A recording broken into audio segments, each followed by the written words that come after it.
Hello. Sorry I'm so late. I said I was gonna be live at like I think I said 4:30. It is 5:30. um. So, anyway, I'm here now.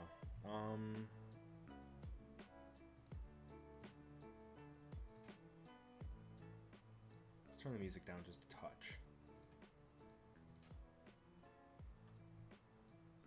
But yeah, I needed to take a shower and had like a moisture scare a little bit. Well, I did. I think the rain last night, plus it being really hot today, there's been a lot of humidity today, and we have a box fan and a window unit in the bedroom, and there's a spot in front of the bathroom which shares a wall with the so we have a bedroom, and then you go out of it, and then there's like this little walkway, and to the right is the bathroom, in front of you is the hall closet, and then to the left goes into like the front room and the front room and the living room and stuff like that. Well, there's like a pocket in the ceiling in that little hall area, and I think the box fan is pulling moisture from outside along with the cold air from the window unit. And I think there's moisture getting trapped in that area. Like it's hot and like humid when you put your hand up there, and I think some of it like condensed down and was like dripping from above the walkway between the living room and that little hall area in front of the bathroom. And I thought we were having like a roof leak or something. I think it's just moisture. But yeah. And then my toenail fell off. So, but that was inevitable anyway. I shattered it opening the fridge door like, I don't even remember how long ago. A few months ago. It was before I moved here. So it was easily a few months ago.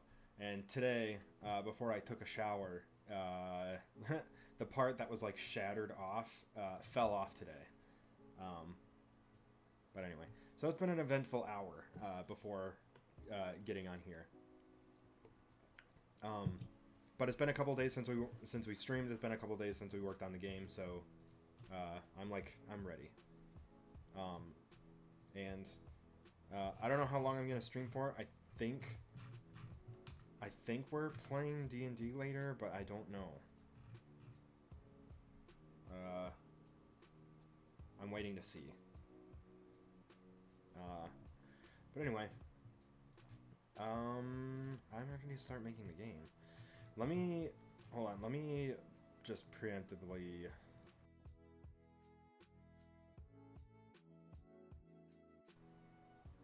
Deactivate, reactivate. Cool. Hopefully, my voice is. Sorry, just trying to make sure that there's no knots in my hair. I want to put it in like a ponytail or a bun, but I want to wait for it to dry because I don't want wet hair all clumped up, you know. Ends up being gross later. I'm gonna make some adjustments to the camera here. Low light compensation, no, just because it slows the camera frame rate down. And as long as I'm controlling my lighting externally, I don't need that compensation.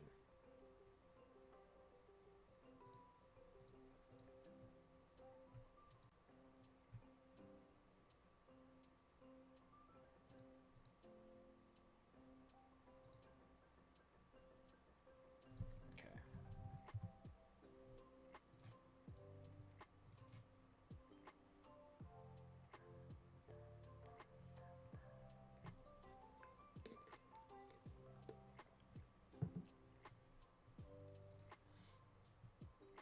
Okay, so last stream,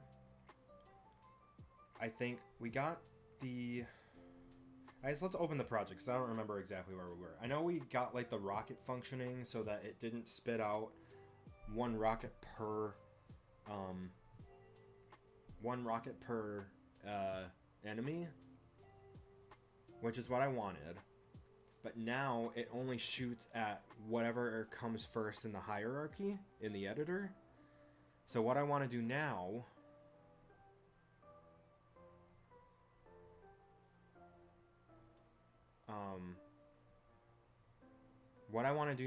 is see if we can figure out how to get the rocket to... Trying to decide, should we focus on getting the explosion functionality, or should we focus on getting it to aim? Let's work on the explosion functionality, because that we already have the code written for that. We just have to rearrange it so it makes sense for the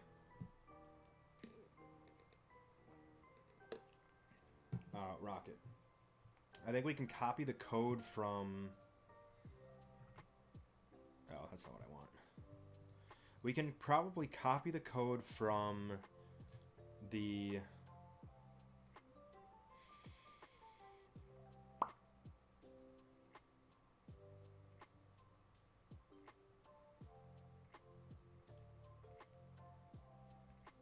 I think it's this. I just want to open in a notepad. So there's the launch rocket, start coroutine, yada yada yada. Smash, smashing equals true, start coroutine, smash. Where's the smash coroutine? Right here. We only need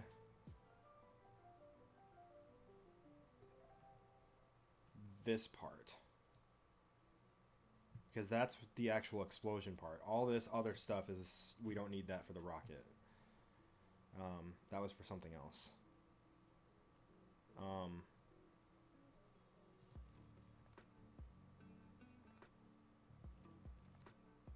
Uh-oh. What's going on here? Oh, it's still loading. Okay.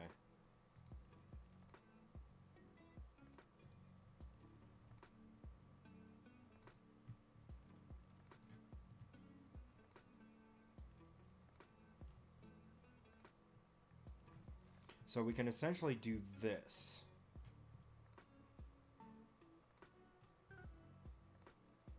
So we'd need a variable to define the enemies, and then do this.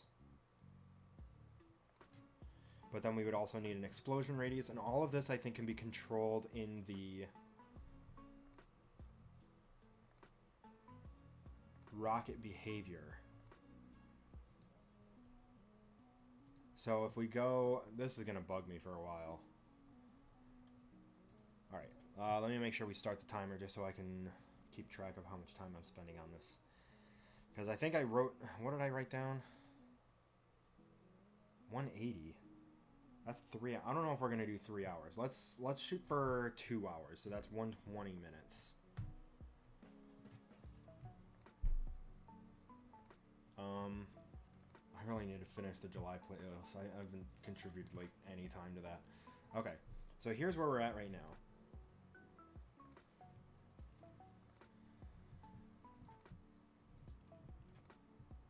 So we don't have a power-up. It says the player uses the none ability.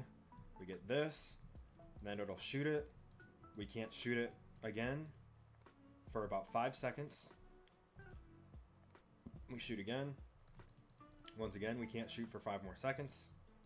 We shoot again, and it pushes that back. Right now it's not damaging because we're not telling it to do damage. We don't really have like damage stuff set up, so we'll do that later.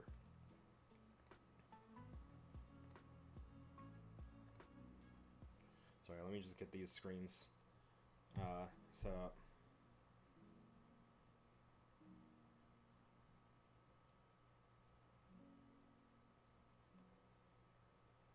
And I want YouTube to be the other one. I'm just getting this set up on my iPad so that I can see whenever someone says something in either YouTube or Twitch. I do still have both a couple chats up on the computer, but I have to keep swapping tabs in order to see them. So this just makes it easier for me to keep track of someone said something in the YouTube chat or someone said something in the Twitch chat, and it makes it easier for me to interact with you guys. Just because I don't have dual monitors right now. I do have a new PC and dual monitors, but I don't have anywhere to set them up right now. We'll do that at some point. Okay.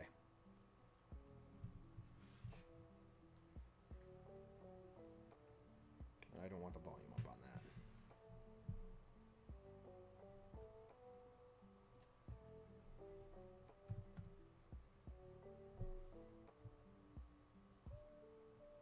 Uh-oh.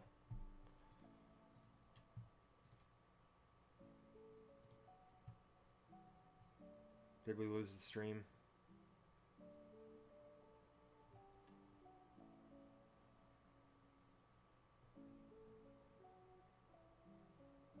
Maybe not. Oh, it looks okay on my end. Hopefully it looks okay for you guys. Okay.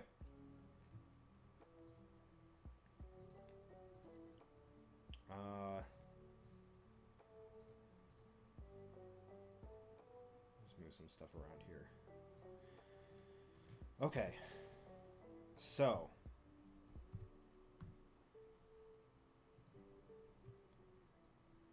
that's where we're at right now.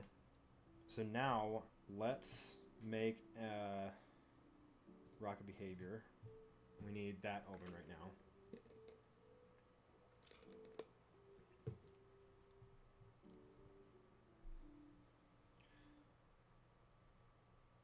So basically what we're going to do now is we're going to essentially take some code from here.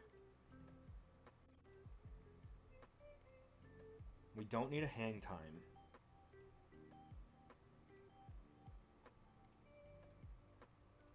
But we need an explosion radius and an explosion force.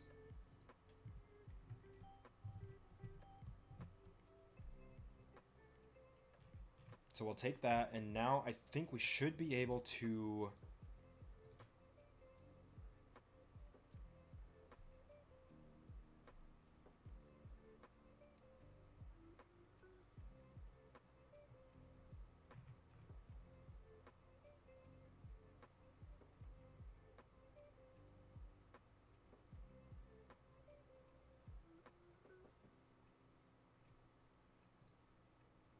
Where's the rocket being instantiated from? Instantiate rocket prefab, the spawn point,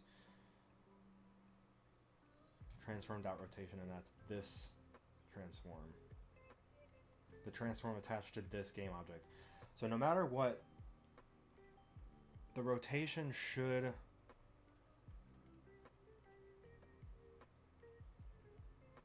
fire enemy dot transform.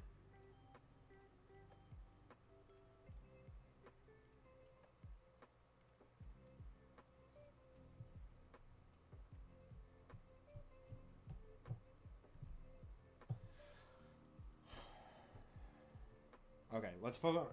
I'm getting distracted by other stuff. We need to focus on getting the actual explosion to work. We'll worry about changing other behavior later. Okay, so rocket behavior. So now we need to plug these variables in someplace.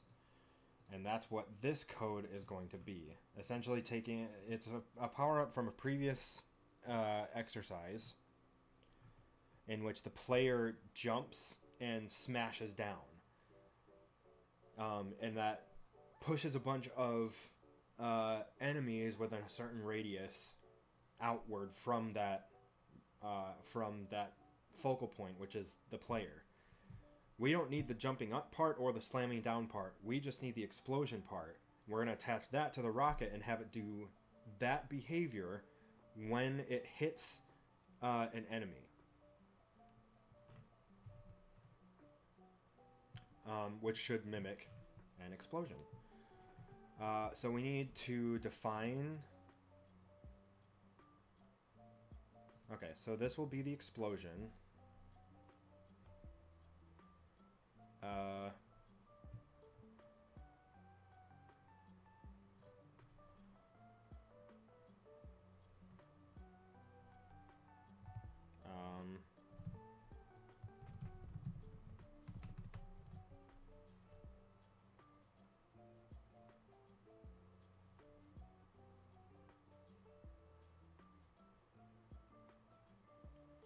So actually, instead of this...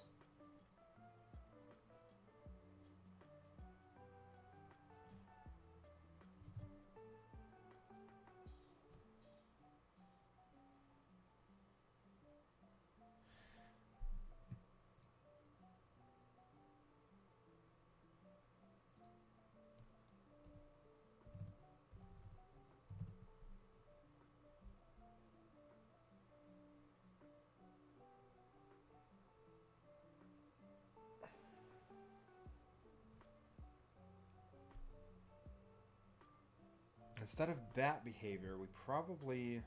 Okay, so now with this change, when we go to... When the rocket explodes on an enemy, what it should do now is just destroy itself. It doesn't impact the zombie in any way, shape, or form. It'll just go toward and then hit the zombie and then just disappear. Cool, that's what I want. Because instead of it pushing that single zombie away, what we're going to do now is when it explodes, or when it destroys itself like that, instead of pushing that single zombie in the opposite direction of the contact point, what we're going to do now is copy this behavior, and it's going to essentially take all enemies,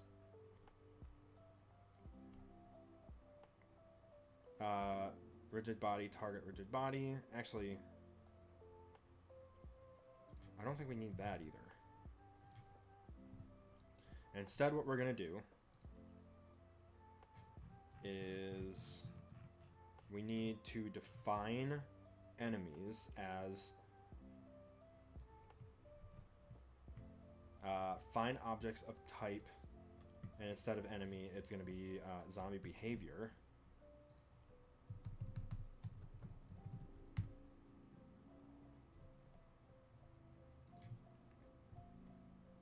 And instead of doing all of this, var enemies, so var means variable, enemies equals find objects of type zombie behavior. That's going to take all of the zombies on the map, essentially, or in the scene.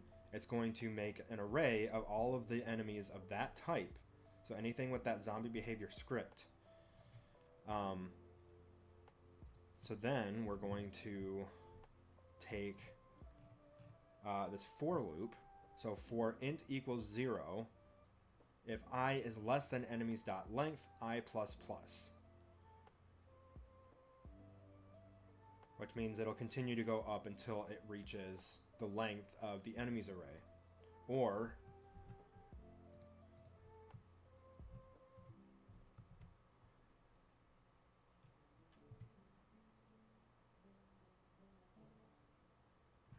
okay, so now we have an explosion force and an explosion radius.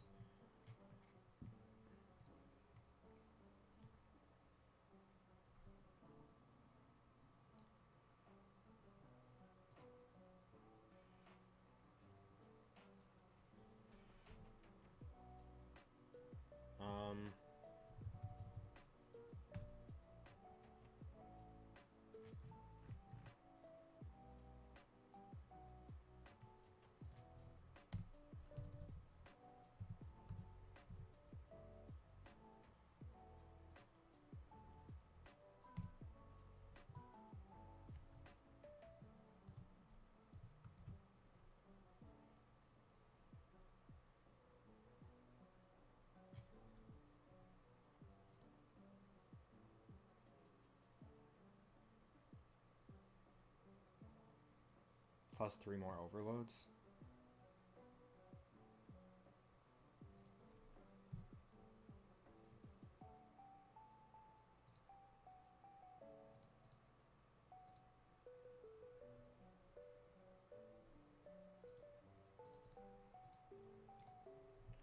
Okay. So that should draw... Whoops. I don't need that comma.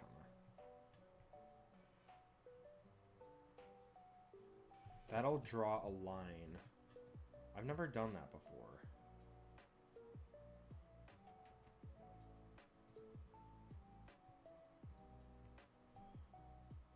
So right now it shouldn't do anything because we actually don't have any...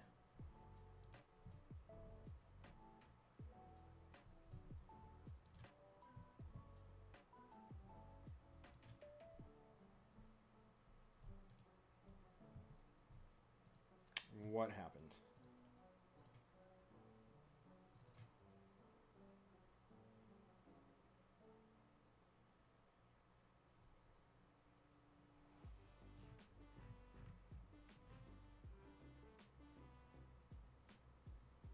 Um...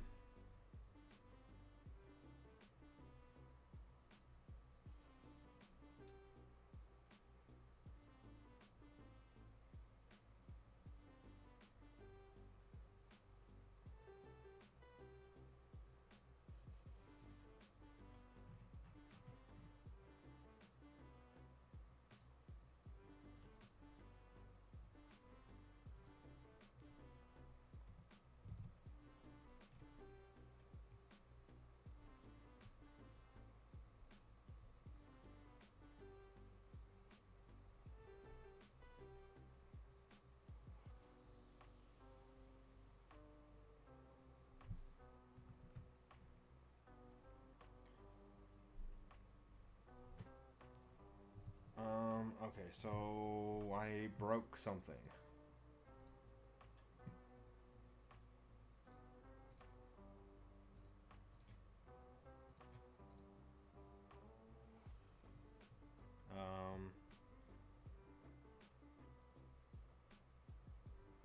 One second.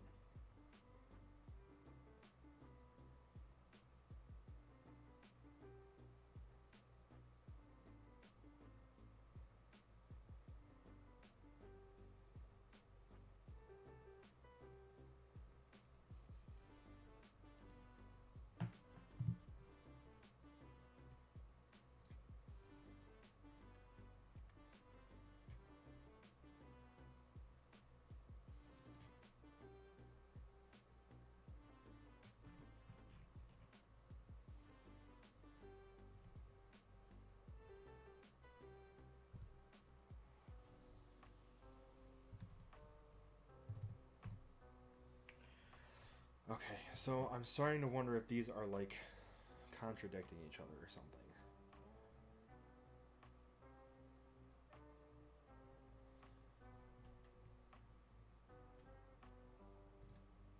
Because I only want... Uh-oh. Hold on. Oh, that's projectile.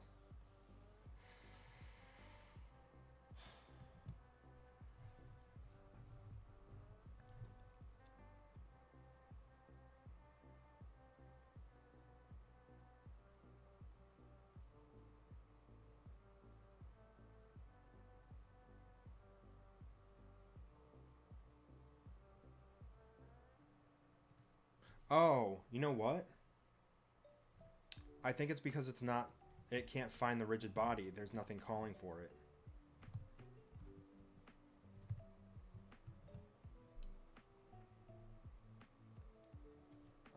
We don't need this.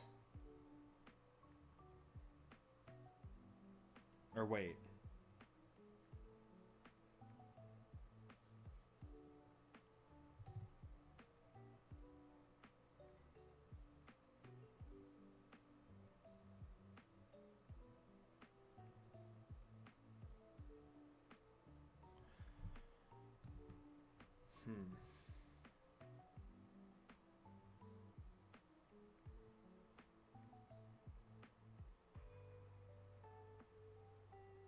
Let's see what that does.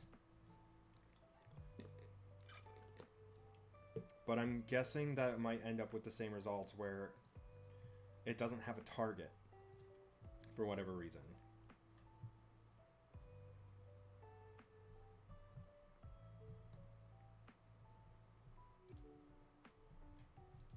Okay, so that is working.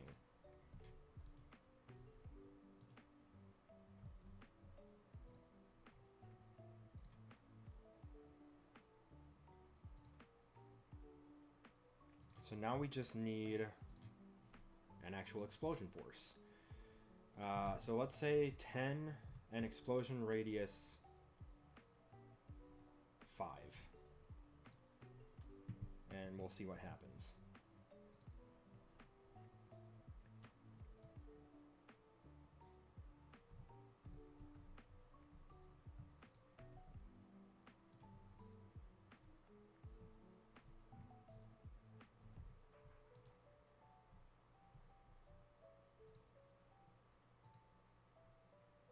And then can we... hold on. We don't necessarily need that. But maybe we can do a color. Let's do color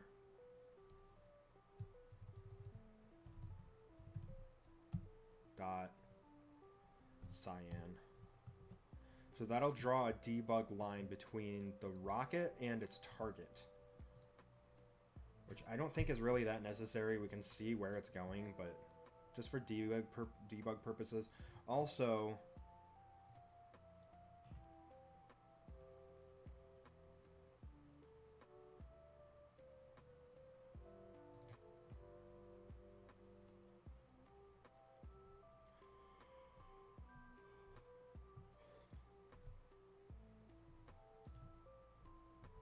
oh.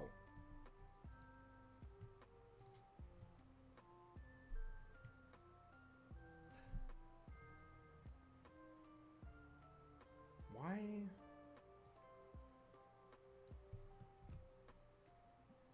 Is that debug command like breaking it? Excuse me.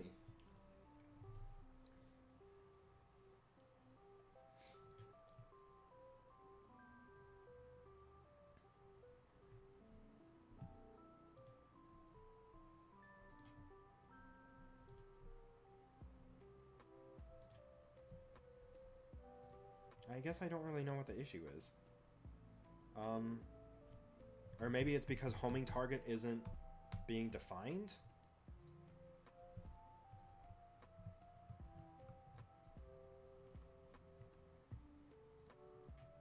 So I have to put it below?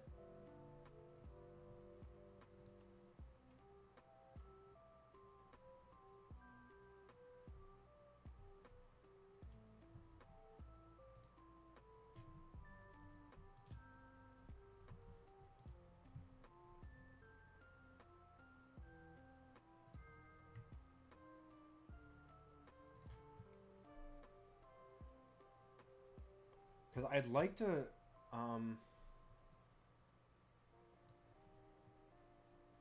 I change the thickness of it? No, not float duration.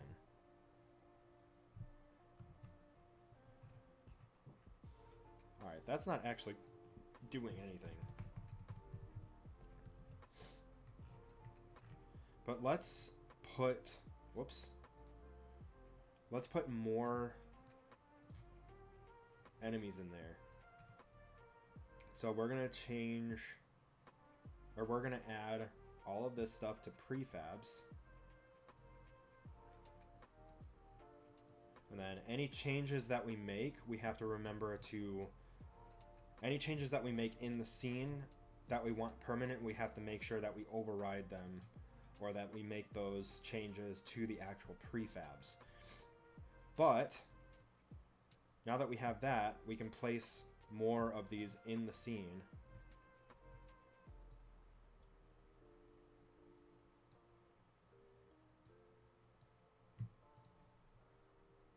And see if we can get them to get hit.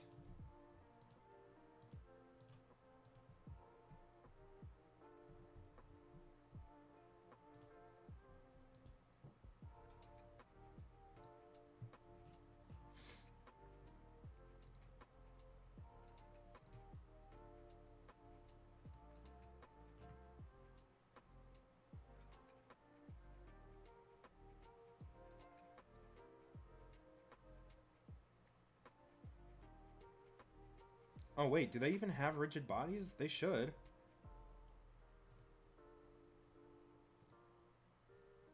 Yeah, they have rigid bodies.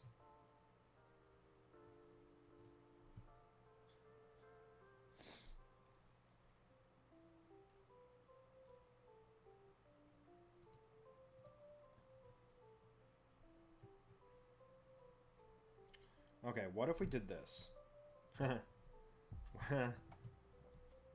Let's see what happens. We're going to do that, and we're going to change it so that their heights, or that they're not frozen on the Z, or on the Y axis.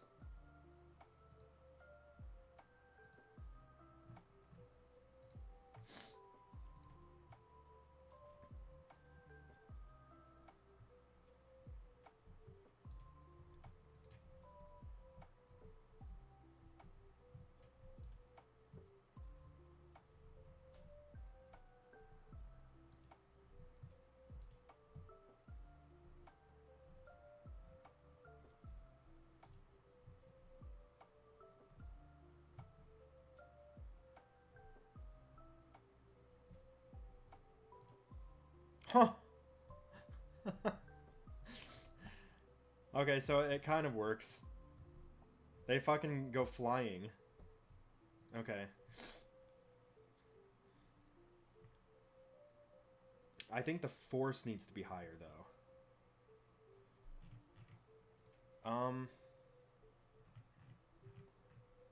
And then can we serialize... No, these are public.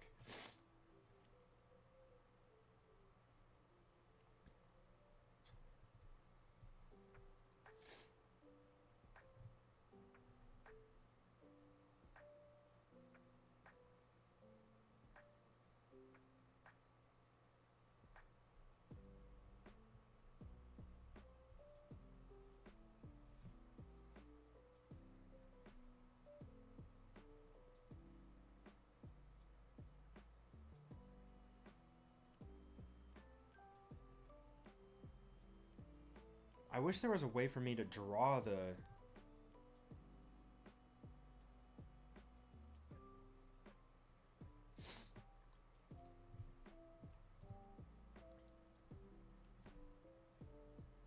like debug dot...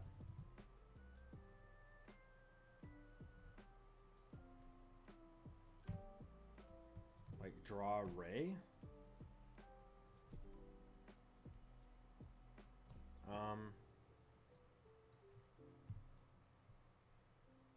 Maybe I can draw array...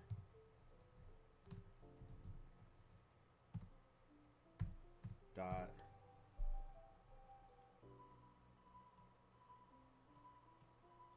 No, I don't need a log.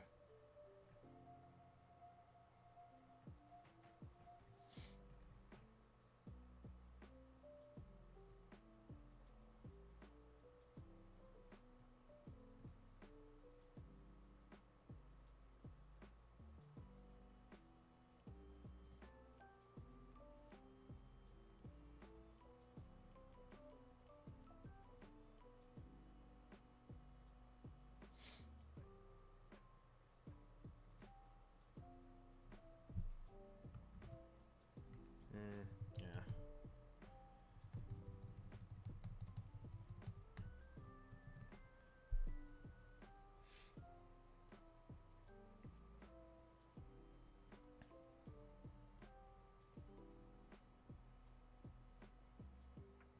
So the explosion radius is actually pretty small, I think, right now.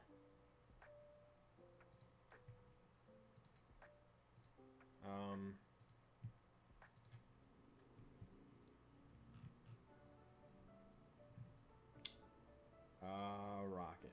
There it is. Let's say 20.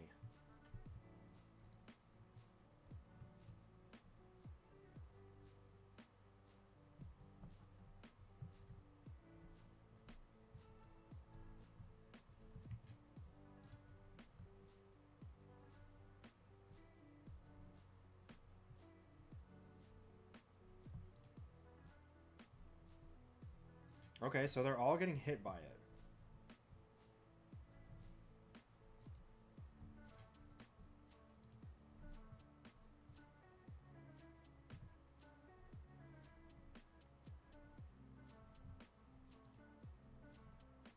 So it's definitely working. Okay, so the explosion part is working, but there's no explosion and there's no way for me to see the radius right now. I would like to be able to figure out how to draw a radius around it.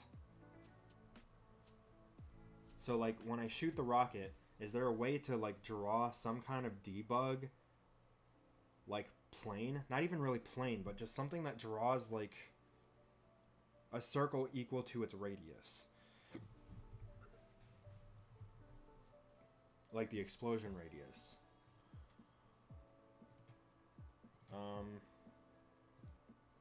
Well, I guess I don't really need this up right now. So like Unity debug draw radius.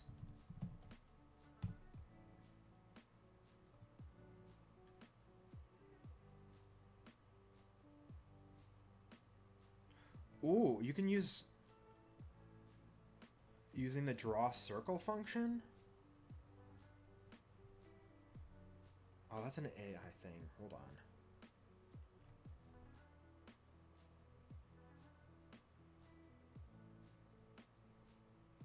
Gizmos. Here we go. Gizmos.drawSphere.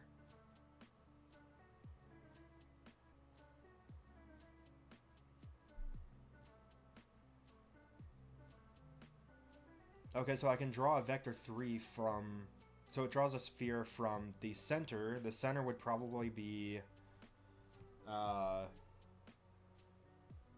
the rocket transform.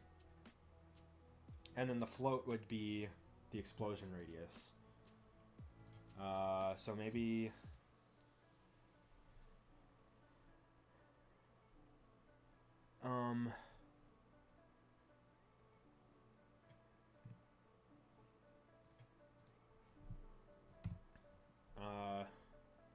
Gizmos dot draw not really sphere, I guess sphere, draw sphere. So transform dot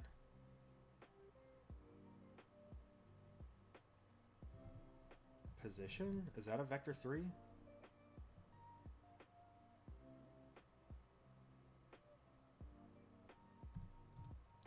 And then explosion radius. Oh. And then explosion radius. Will that work?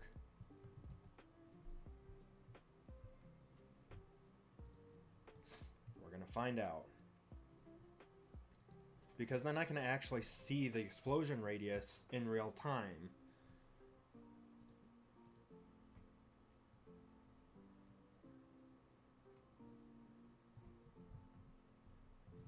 Hopefully without crashing the computer. What's the matter? Gizmo drawing functions can only be used in on-draw gizmos and on-draw gizmos selected.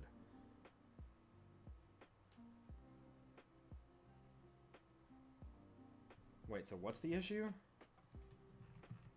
Is it because it's not using gizmo? No, because it's calling it. Hold on.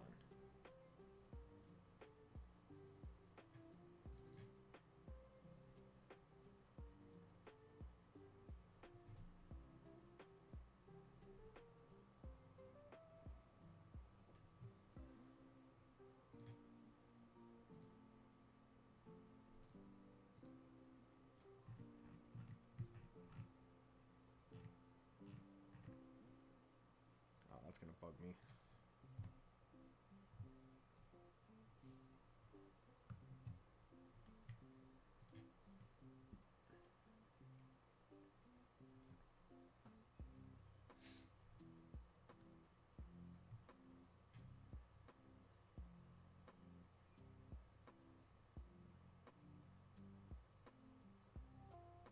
Gizmo drawing functions can only be used in on-draw gizmos and on-draw gizmos selected.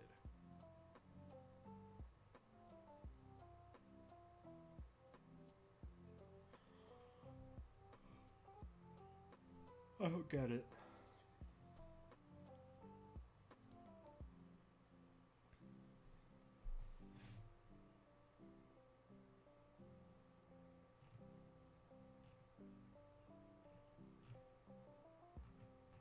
So is there like a gizmo that I don't have active? No, they're all active.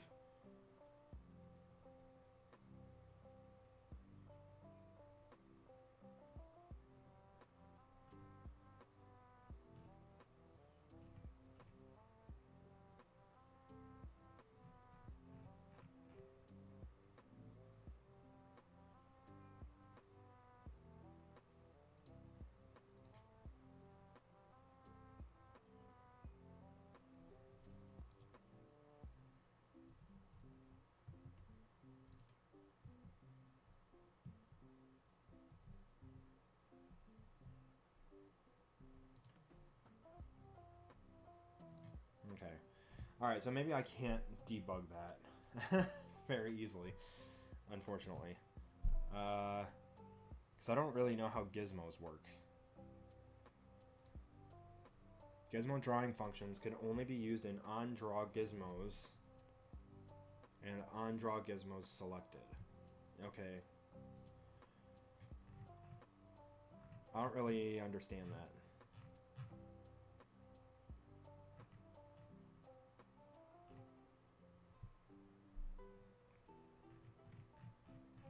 Okay, well, we got the explosion thing working. I think that's the important thing. Maybe we'll just delete this. Rocket behavior and fire.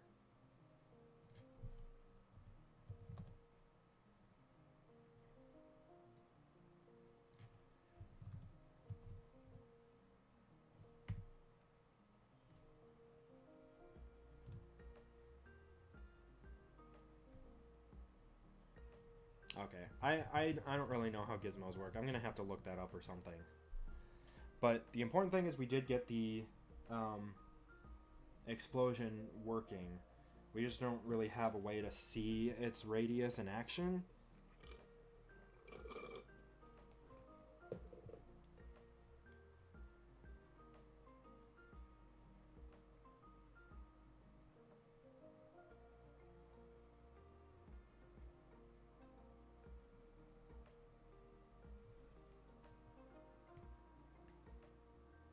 And we don't necessarily actually need this. Let's say 2.5. So that they're still, like...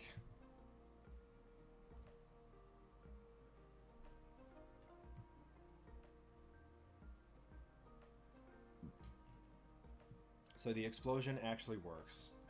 That's not where the explosion is.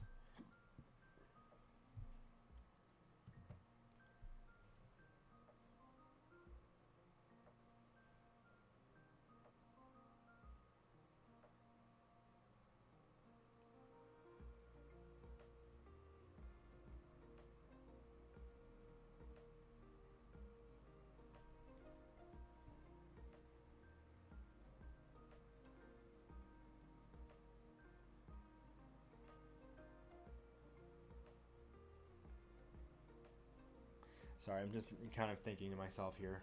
Alright.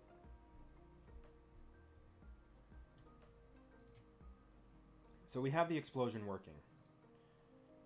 Which means we're going to save everything.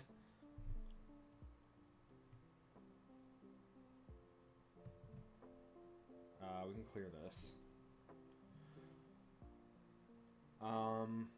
And I think I'm going to take a short break. Because we have been live for about an hour. Even though we haven't been developing for an hour, that's okay. We've been developing for like 37 minutes. But yeah. So we're going to take a short break. And I'm going to do some cleaning here in a second. So we'll take a break for like 10-ish minutes. And then when we come back, we're going to see if we can get the missile to only home in on the first target that it sees within a certain radius. I have some ideas on how to do that.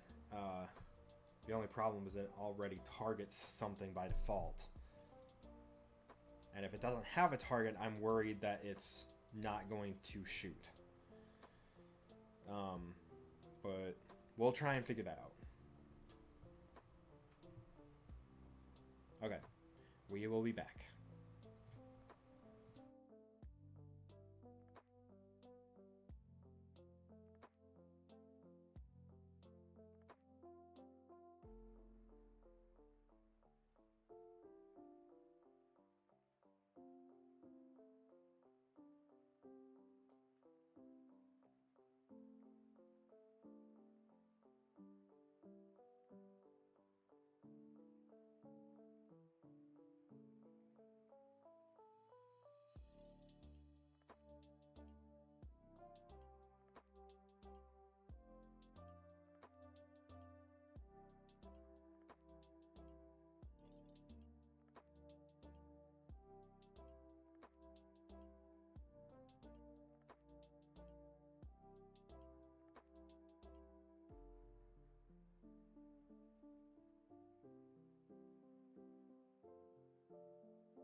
Alright, I'm back.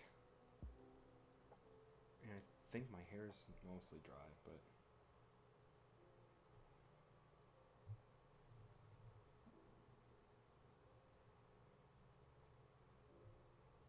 I'm gonna tie it up a little bit just because it's hot. I might just put it in a ponytail or something. I normally wear it in a bun these days, but whatever.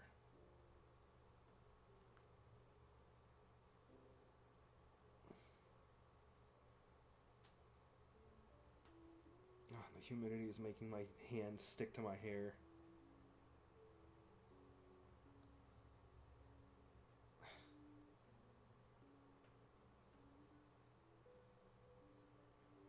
Whatever. As long as it's off my neck. I really need to get a haircut. I'm ready for this hair to go. Or maybe I'll just keep it. I don't know. I at least need to trim it. Because it's long. Anyway.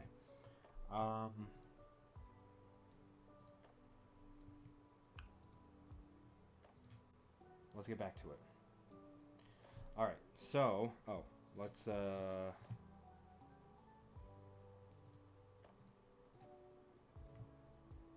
we still have a little over an hour to go of development that I wanted to do today.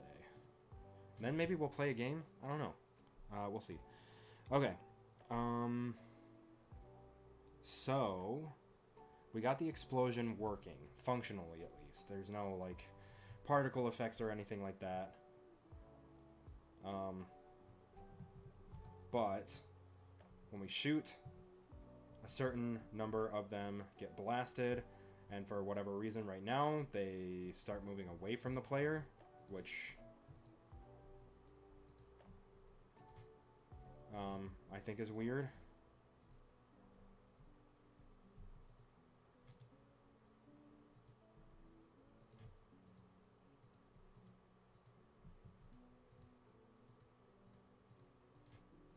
How am I constantly missing? There we go.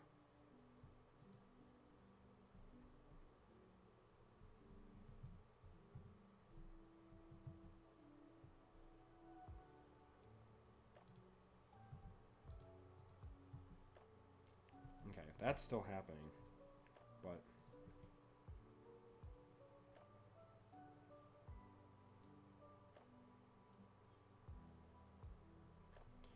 Okay, well, functionally, it's working.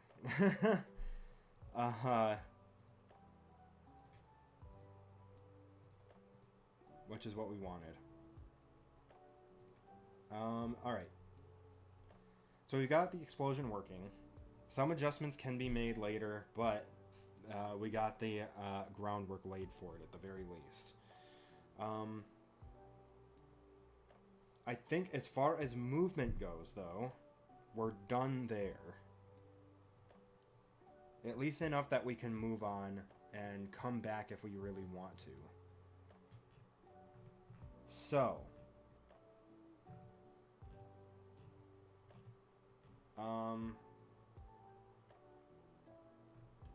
Let's pause the music and check what...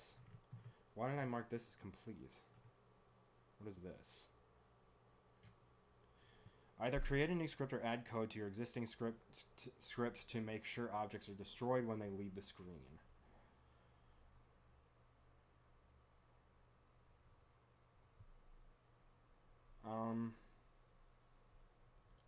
I think we did that.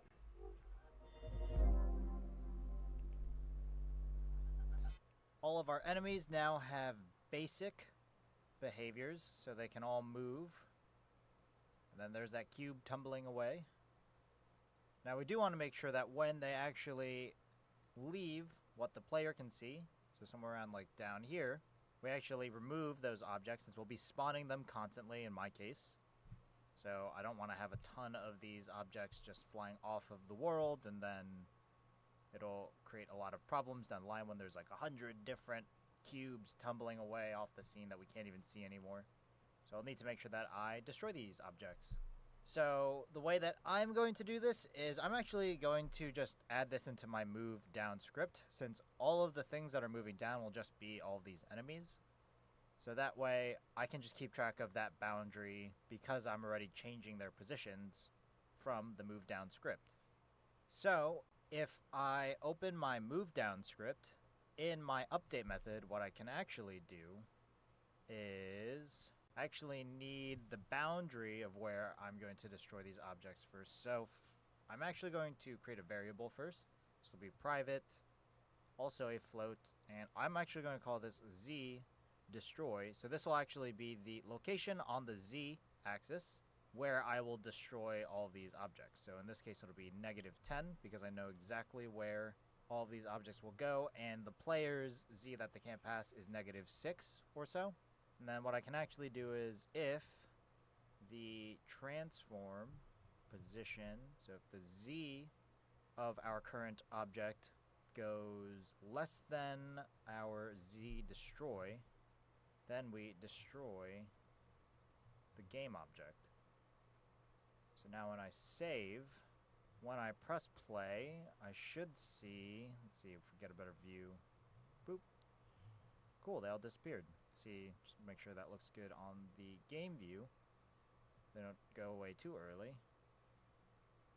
Cool. I think that looks pretty good. So what you're going to do is you're going to make sure that you destroy any of the objects if they go off the player's scene. So set those boundaries, find those boundaries wherever they are in your game, and then you can either make a new script, or in this case, I actually just use my move down script since I'm already keeping track of position anyways here and updating that position. So I made a private variable to keep track of that z coordinate for when any of our objects get past that line. And then in my update method, I just kept track of the current z position of our object. And so when that actually becomes less than the z destroy variable that I made, then I destroy that game object. Now it's your turn.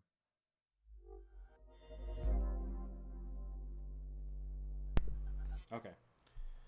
Yeah, so for this, we don't really have a lot of stuff that needs to be destroyed off screen. We just have all of the enemies bound to the same boundaries that we have.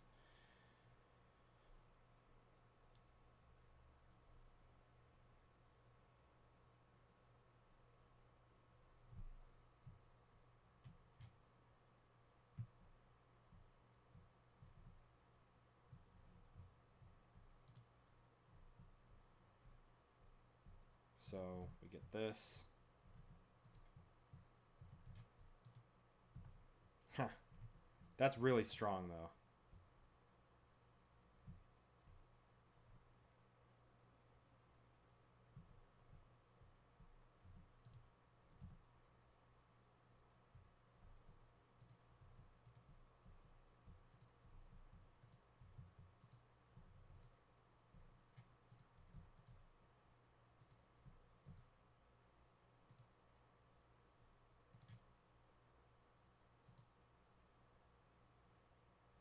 Can I hit it?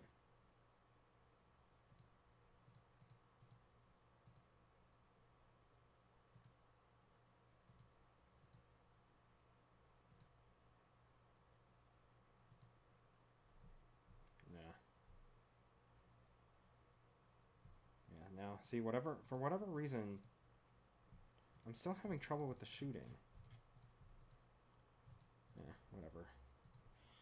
All stuff that we can polish later, I guess.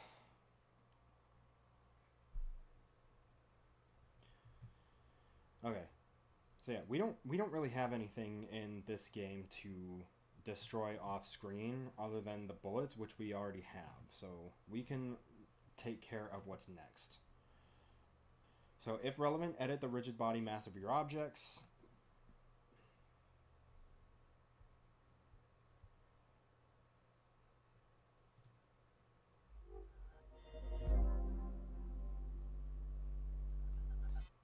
Now we're starting to manage our other objects in the scene.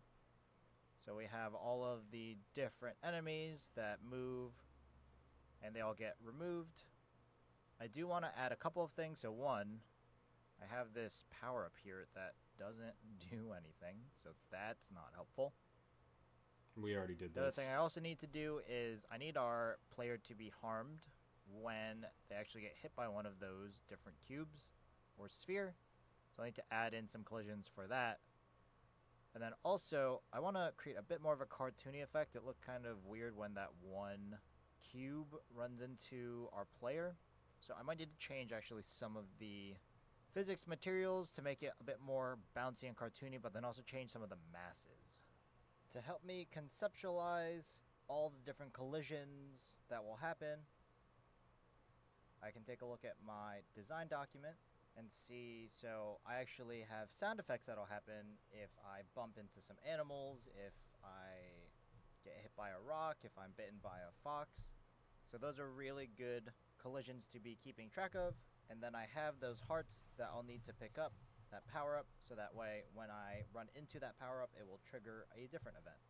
So those are a couple of the main collisions that I need to make sure I'm paying attention to in my game, and then I don't have to worry so much about some of the other aspects like the walls or anything like that.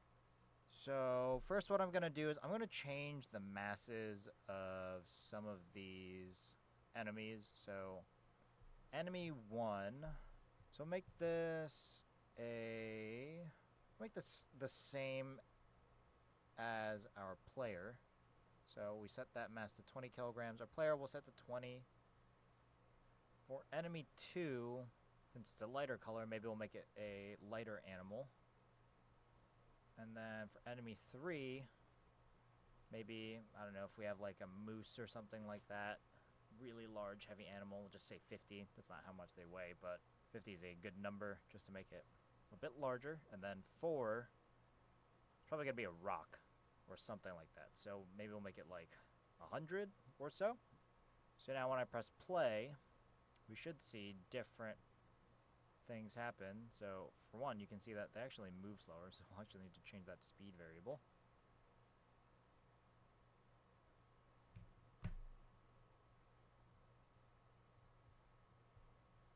So another thing to consider, since we've applied the forces, I can't even move my player anymore because I changed the mass. So I'll need to fix all of the different speed variables. So luckily I actually have the speed in all of my enemies, so I'll change these. So maybe we'll make them 15 or so.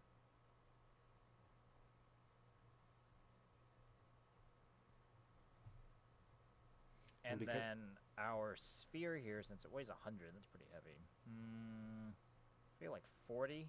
We'll see what happens. So another thing to consider, just if you're playing around with forces themselves,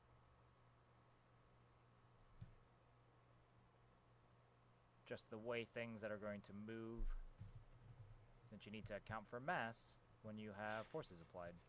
I also mentioned I want to create a kind of cartoony effect when these different enemies run into our player. Like, so I'm going to right-click on my assets folder, create a new folder. So this will be my physics materials folder. So it will be specifically for physics. If I right-click on physics materials, I can create a new physic material. And this will be bouncy. We'll make it a kind of a bouncy effect. Bounciness is very low, so I don't know, just make it 20. I do want to change my bounce combine, so maybe we'll make it multiply when the enemies collide with the player. And then, since the players are the ones actually bouncing, I think I actually only need to add the material to the player. So now, let's see what happens. Our red, little bit of a bounce. Kind of works. We can fiddle around with those values later. In order to properly detect all of these collisions, so I'll need to add tags to all these enemies and the player and the power-up. So I'll start with the player. In the inspector, underneath the tag section, I can actually just use the player tag. In the enemy, I need to add a tag, so I actually need to add a new tag. So I'll add a tag for the enemy. Since I'm already here, I might as well just add the tag for my power-up, just to save a little bit of time. So now when I click on the enemy, and I believe if I just select all the enemies, apply tag, and enemy, each of these are all enemies now, and then the power-up, add a power-up. So that way, if we add other things that we have triggers with, for example, with the power-ups, then we know which ones are power-ups and which ones are maybe bad things that we're triggering. Like maybe there's a trap or something. Who knows? Now, in our player controller script, this is where we are tracking all of our collisions, just to make it a bit easier. So we'll keep it all underneath the player. So we need two things for now. We need actually our on collision enter to see collisions when they happen. And in this case, I just want to know when I've collided with an enemy. So I'm actually going to use an if statement here. So if the thing that I'm colliding with, the collision, and then if I do the game object and I compare the tag, so I need to actually go up to the game object after that collision and then go find the tag. So if this is enemy, then for now, we're actually just going to have our console tell us when we've collided with an enemy. So I'm just going to use debug.log, and the message will be player has collided with enemy. So now if I collide with one of those enemies, we should see that change. And then I need to actually add an on trigger enter. I think this is all stuff we've already did pretty much. So if that other game object has a tag of power up, then we destroy the other game object. And then since our player moved a little bit slow, so I'm gonna make this 50. We have a very sprightly player here. Now I press play, so we should see first when one of the enemies collides with our player. Player has collided with enemy down at the bottom, so that's perfect. I should be able to move now. Still maybe a little bit too low. Maybe it's because it's constantly colliding.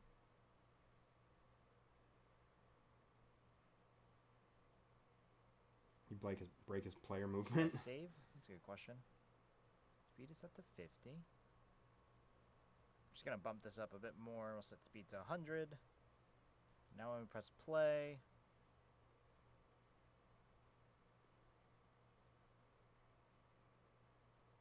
so we can move a little bit. We can fidget around with the force a little bit. Cool. And then when we hit the power up, it goes away. So I need to do a little bit of changing for the different speeds and the masses so that I get that effect that I'm looking for. But overall, everything functions like it should. So what you're going to do is, on each of your different game objects, you're going to apply tags to all of them. That way we know when we collide with something, if it's the thing that we're looking to collide with. In my case, I added a bouncy physics material just to kind of create that bounce effect that I was looking for. In my player controller script, since this is really the only thing that is interacting with other objects, I added two methods. So I overrode both the on collision enter and on trigger enter methods. So specifically for the on collision enter, since we had those walls, technically those are things we can collide with. I want to make sure that when we collide with an enemy, then something happens. In this case, I'm just using a debug.log statement to see when that collision happens. And then with our on trigger enter, this one is specifically for our power up. And I just want to make sure that I can remove that power up from the game, so I destroy it when I collide with it. So take a look at your design document, see what different kinds of collisions you'll need for your game, especially wherever you have sound effects or particle effects are going to be especially helpful, maybe in your gameplay or your mechanics. Yeah, we are going to have sound effects and particle effects at some point. And see the different kinds of collisions that will be happening. Now it's your turn.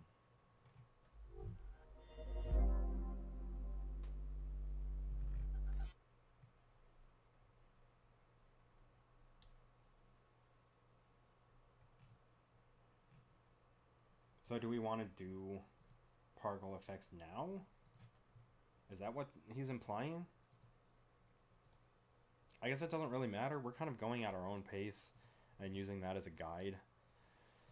Because I'm at a point now where this is basically just telling you step by step what's next that you should be working on. Um, but otherwise letting you kind of do your own thing.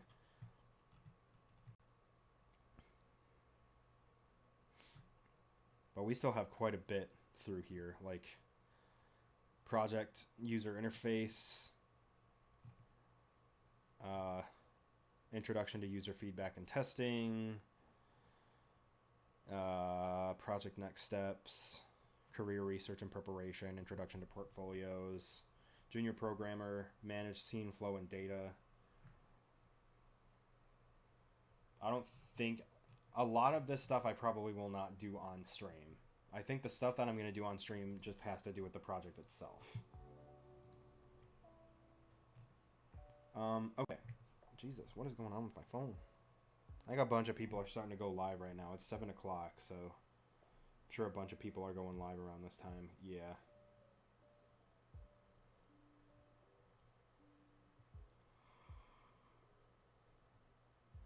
Wait a second.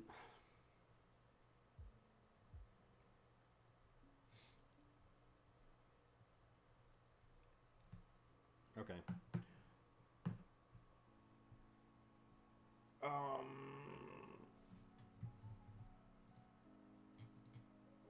All right.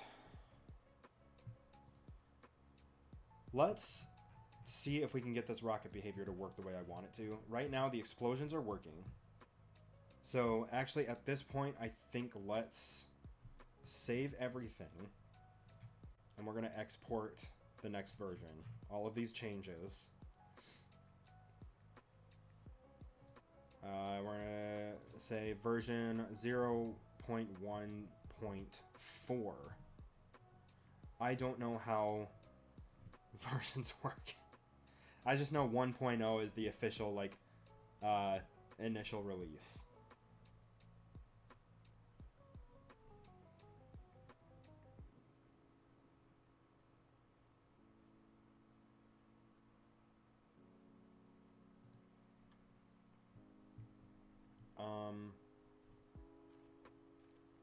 I don't know, maybe I can research how software versions work. Because that was never really my thing. Okay, anyway. So, like I said, we have the explosion working. And now that we've backed up our project, we can edit freely without worrying about fucking everything up, because worst case scenario, we can nuke this project and download what we currently have right now as a Unity package and start from there. Which makes it a lot easier to try things. I'm also kind of worried about how, like, these things just kind of go off.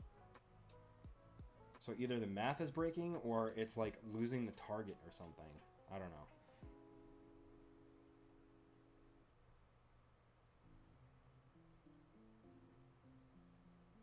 Yeah, whatever. All right.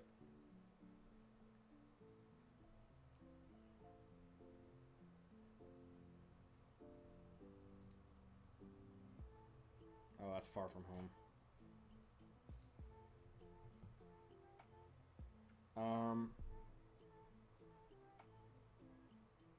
So, what we want to do now, I want the rocket to just shoot in the direction of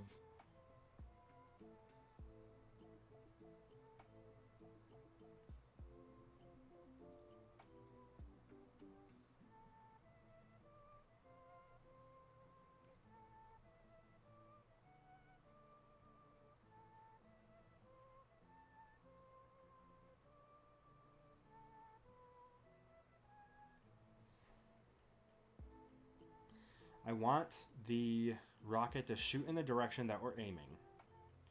Right now, I think it's very dependent on having an actual target.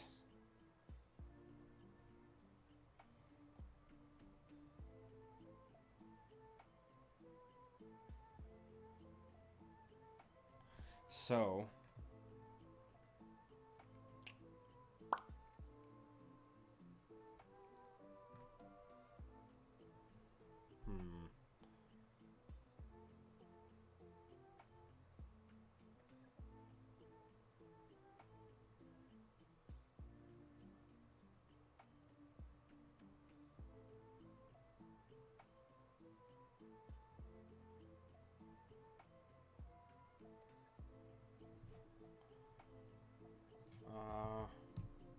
else if homing is not true and target is null, then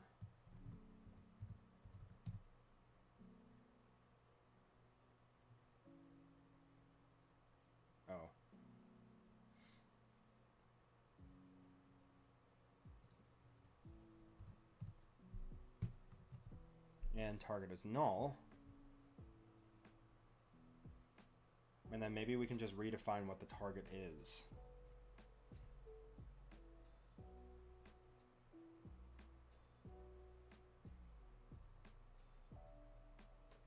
Then move direction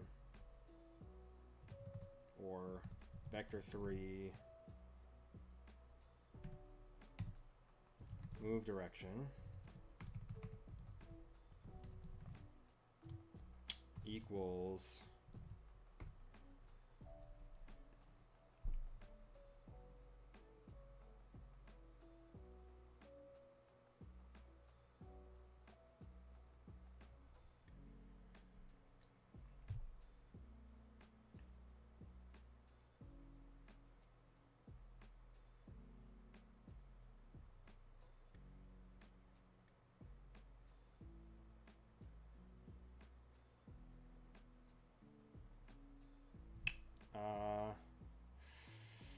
equals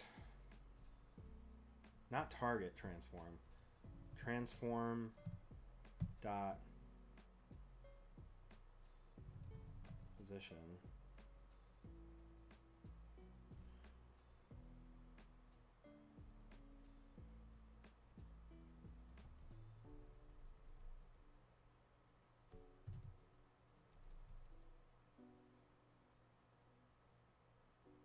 So this is a vector 3, right? Yeah. World space position of the transform.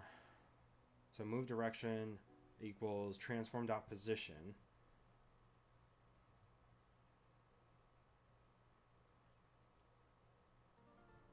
And the rotation.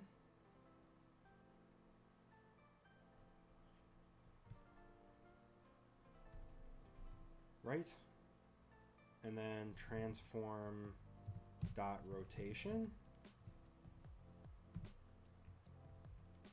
No?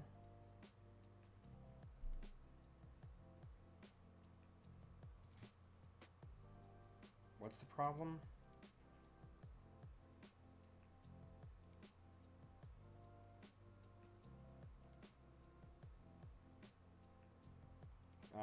Cannot implicitly convert type vector 3 position to a vector 3. Why? It is a vector 3 though. Oh, wait a minute.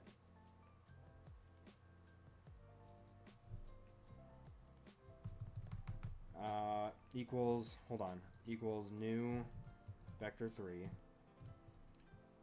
transform dot position dot x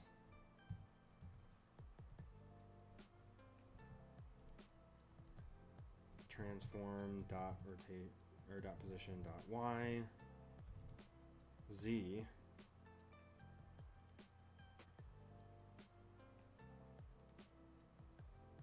or otherwise move direction is just straight. Oh wait. Equals vector 3 dot forward.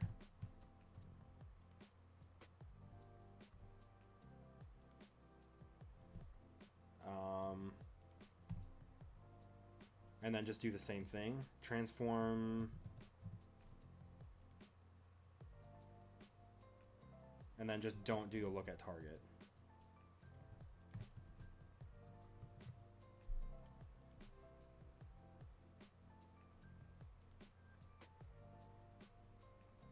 Because now what I'm hoping for is that if it can't find a target and it can't home in on anything, it'll just go forward endlessly. And if it does that, then I can just copy all of this and then just have it set for if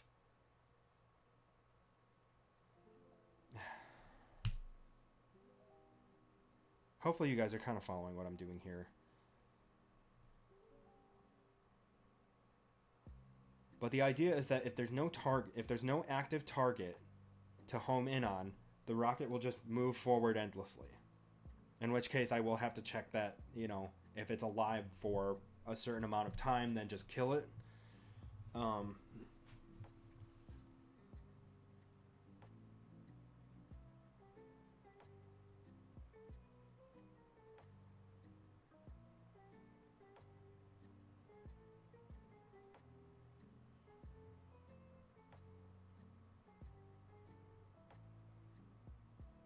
But at least this will say whenever we fire, if... Oh, but it still needs to take in a target. And if there's no target... Because where is fire being called? That's in the controller, right? We've got the aim. Usability.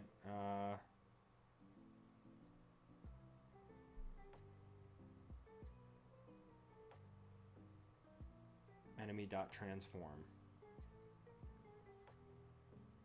I'm still hoping that if enemy ends up being...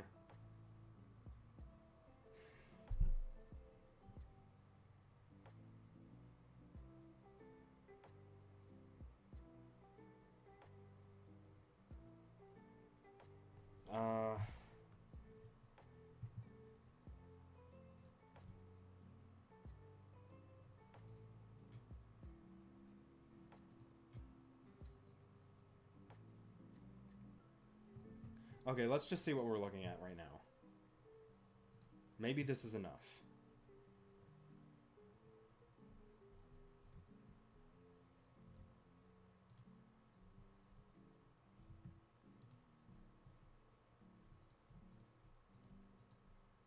Okay, but if there's no enemies to shoot at... Okay, so it's hitting them.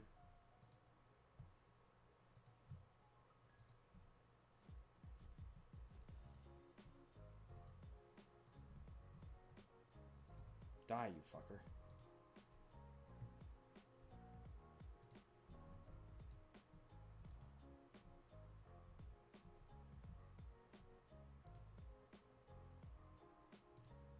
Oh, hold on. Okay, so that's working. It's working. It's shooting. Oh, but it's going forward. Why is it just going...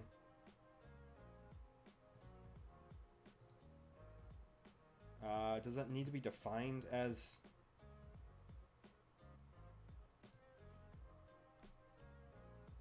Vector 3 dot forward.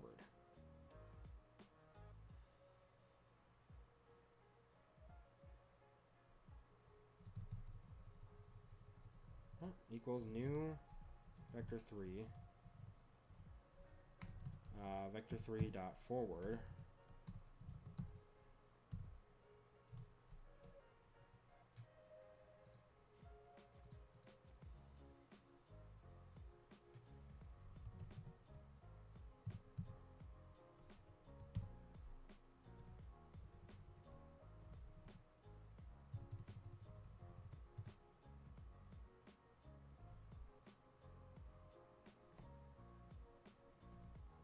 Well, that doesn't work. Vector 3 dot... Oh, come on.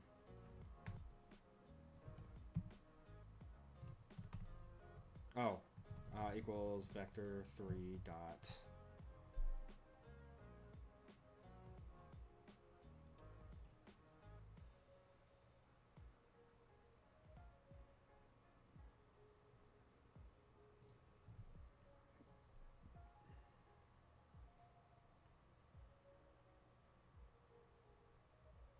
Okay, so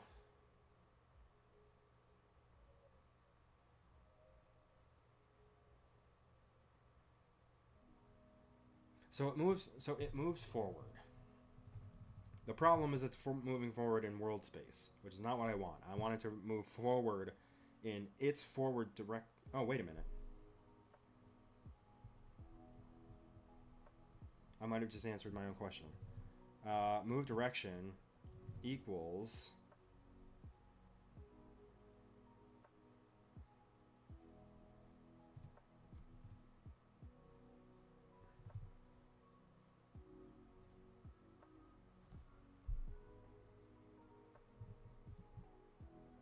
I'm just trying to think what vector 3 takes in a quaternion, because that's what I need so that it moves in its local or its self forward.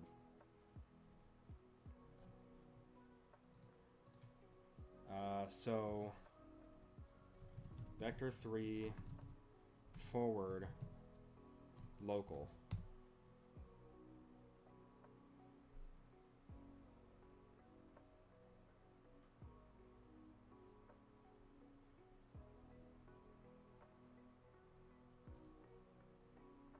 Oh, transform dot forward, not okay. Equals transform dot forward. There we go.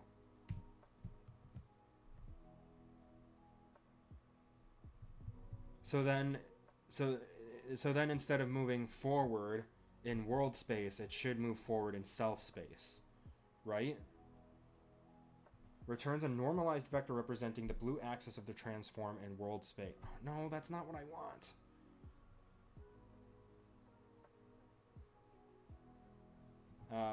Transform.forward.self.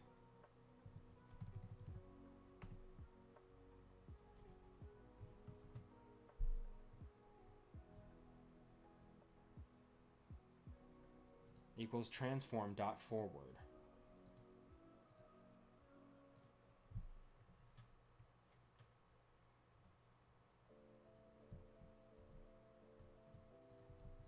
So we're going to kill all these zombies so that there's none left in the game world. We're going to pick that up.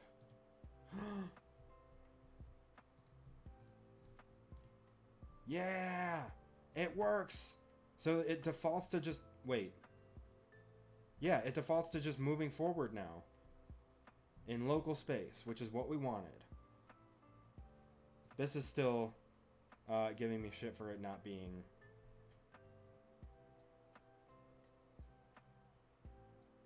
It's still spitting an error at me because it's like, there's no enemy. Like, no shit, that's... But at least you're doing what I want you to do when there's no enemy. But I'm not checking if it's null, which isn't that big of a deal.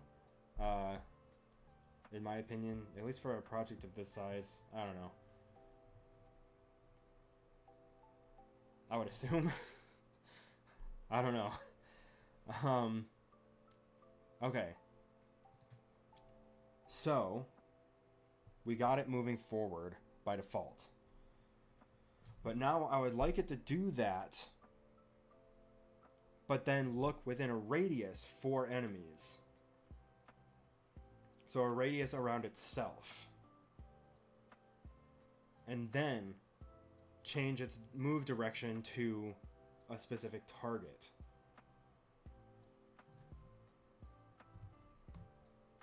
Sorry, one second. Let me just make sure that we're not...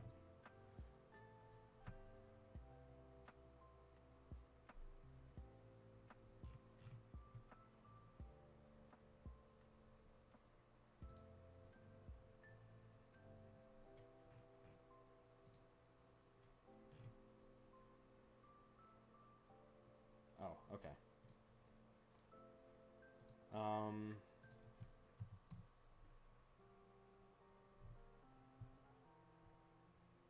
All right. How are we looking at with time? So it's been another 38 minutes. I'm just gonna subtract that 38 from my Unity timer. So minus 30 is 5, right? Is 83? Yeah, so minus 30. And then minus another 8. So 13 minus 8 is 5, so we're at 45 left. Okay. So another 45 minutes of this time block that I wrote down.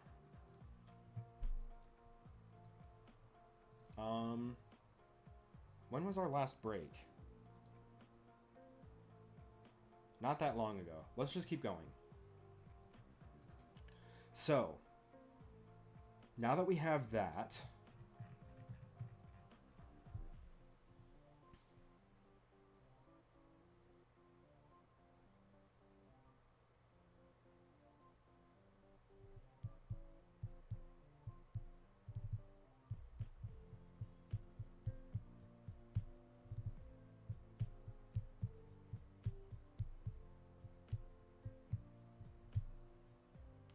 so now that we have that working,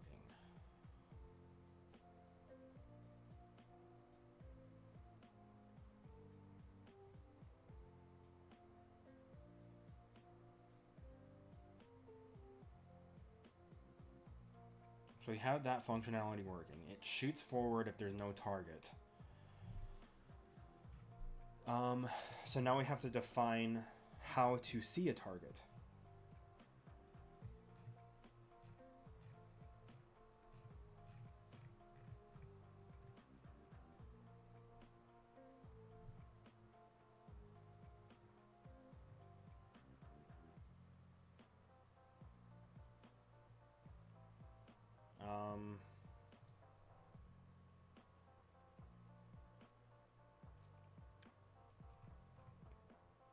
So target equals homing target. How are we defining homing target?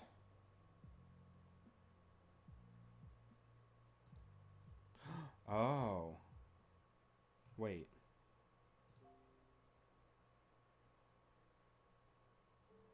That's the homing target.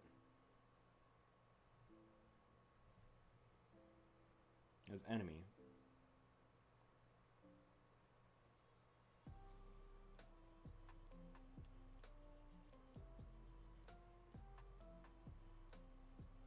I wonder if we can add another variable to...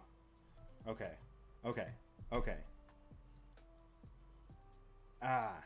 Hold on.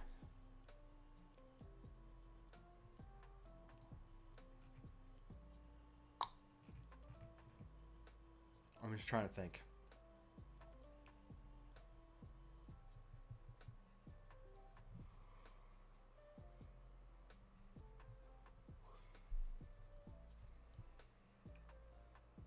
Okay.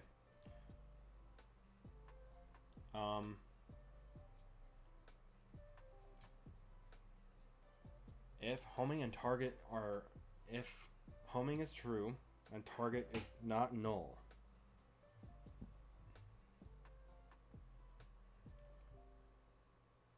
where's target being defined again? Down here. Okay.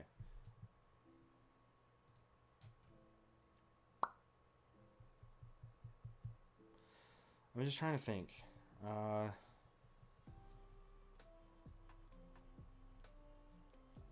I wanted to pick something within a specific radius around the rocket.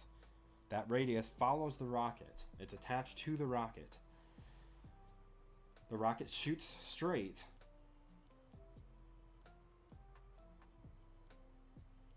The rocket will shoot straight and continue straight until it detects something with a specific tag within that certain radius, in which case it'll do this.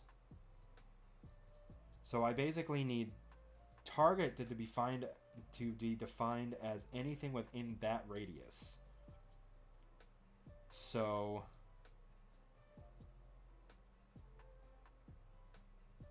target equals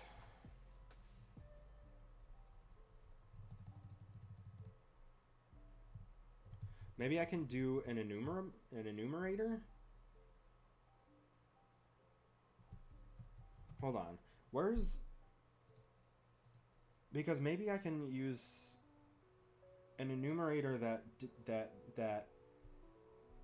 is it an enumerator or something that essentially will return a target value based on certain things. but I think that's in...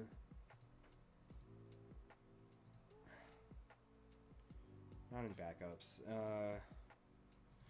I think there's an example in the spawn manager. Generate spawn position.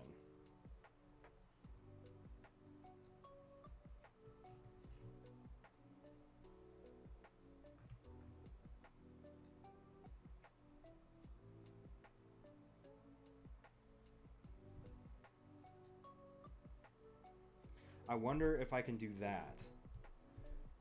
But it detects...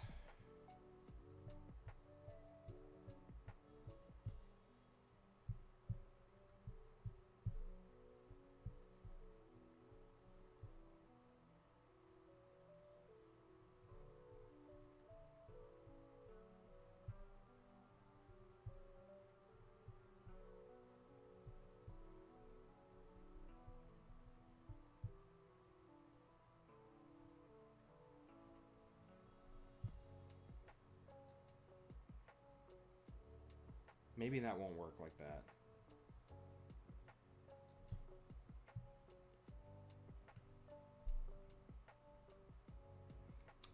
I'm just trying to think here because...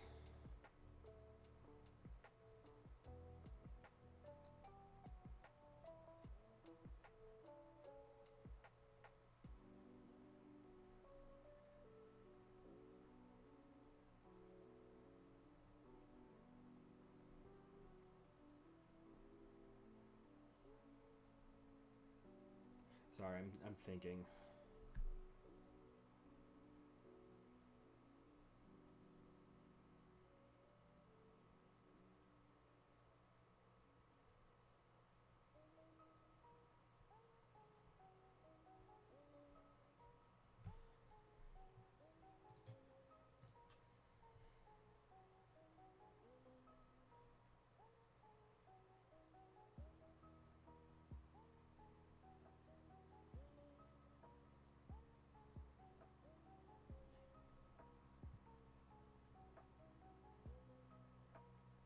Because right now it's defining the target as the homing target.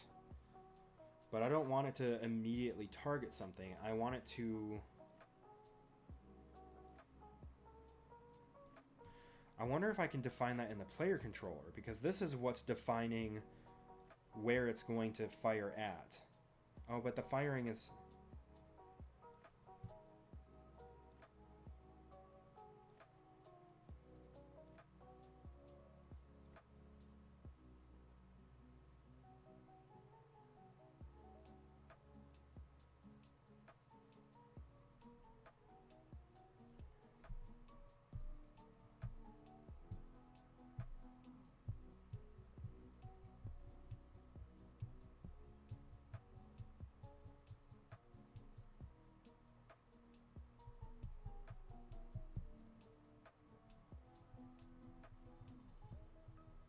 I'm just thinking, if I can do it here, not like right on this line, but like right here, because this is where enemy is being defined, which is find object of type zombie behavior, which would be any of the zombies, anything with the zombie behavior script on it. Which now that I think about it, it would have made more sense for me to have just named it zombie. But whatever. Which I probably could still do. I could rename it zombie. But I don't want to fuck anything up.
I know I've just been sitting here in silence, but I'm just trying to figure out how to do this.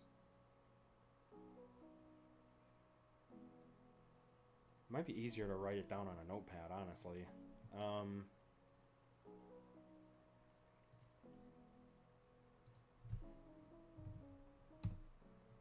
So we have this.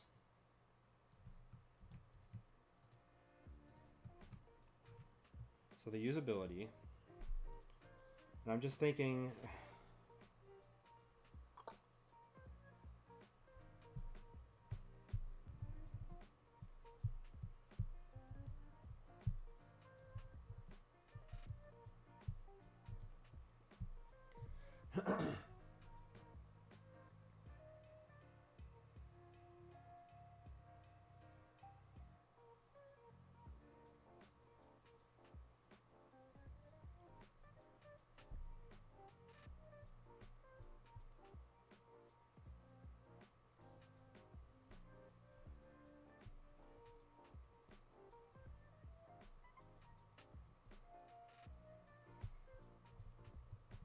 Okay.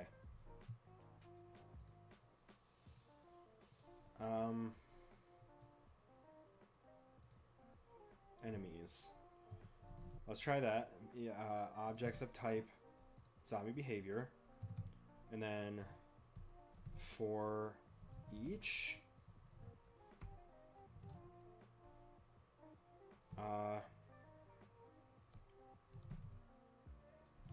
enemy, or wait, how does that go? Hold on.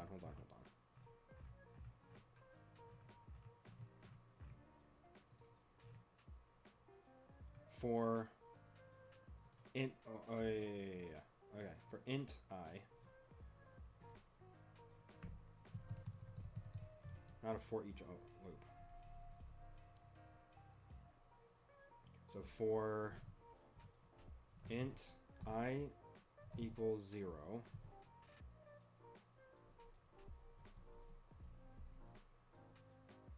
oh, but it's not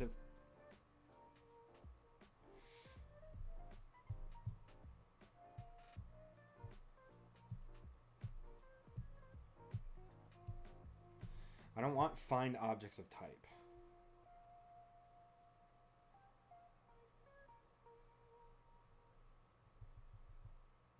Is there like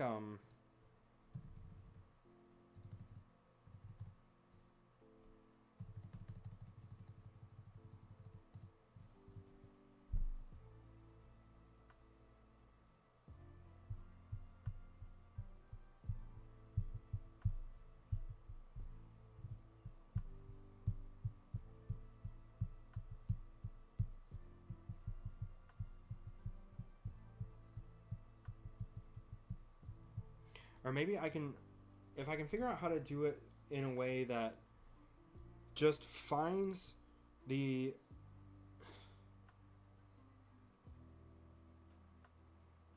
No, I do want it to... It's like I'm... Hold on. It's like this is what I want to do. Does Google Draw still exist?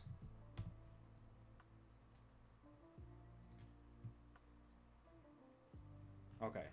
So this is what I want the rocket to do, right? Is there a way to grow this? Come on. Really? That's it? That's all you got? So, shapes. Let's just say this is the rocket, right? F. So this is the rocket. So the player, come on. Is there like a capsule? Here we go.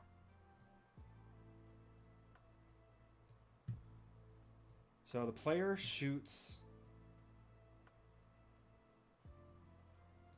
the rocket, right? Player shoots the rocket. Hold on.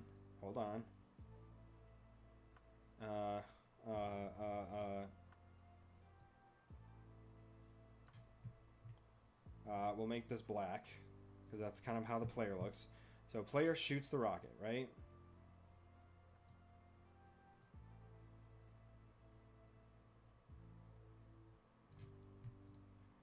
So the rocket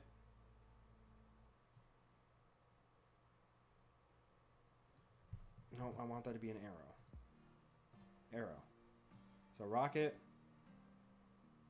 moves forward, right? Whoop.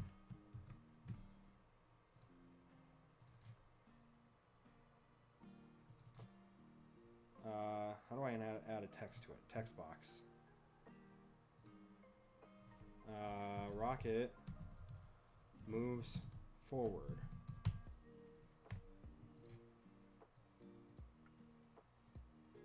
Come on. Can I just grab this? There we go. Rocket moves forward from player.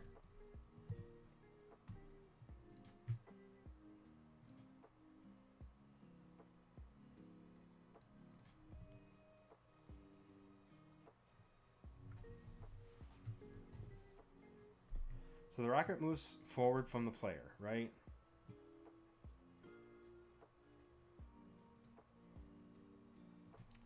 Maybe this is the wrong way to do this, because this is a top-down perspective. So shapes, come on, circle. So here's the player.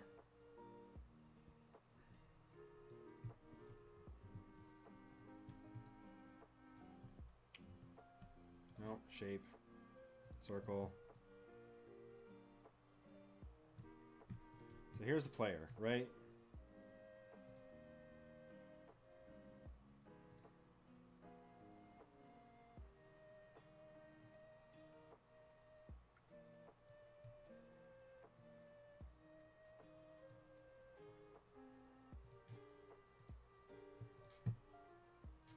That's bigger than what it looks like on the original thing. So a rocket, what was our rocket? This. So a rocket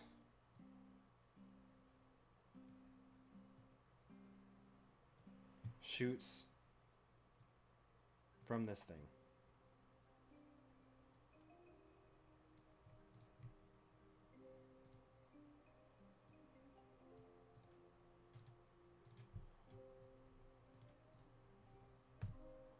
So rocket shoots from this.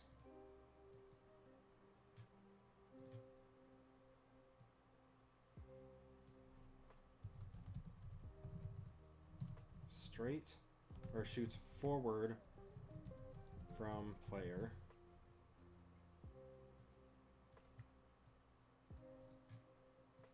So rocket shoots forward from player.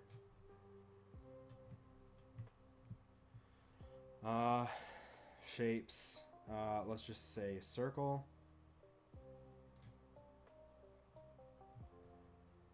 And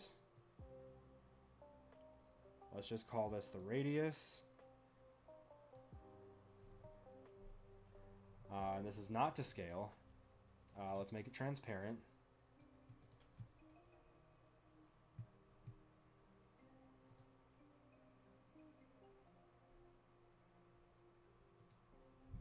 No.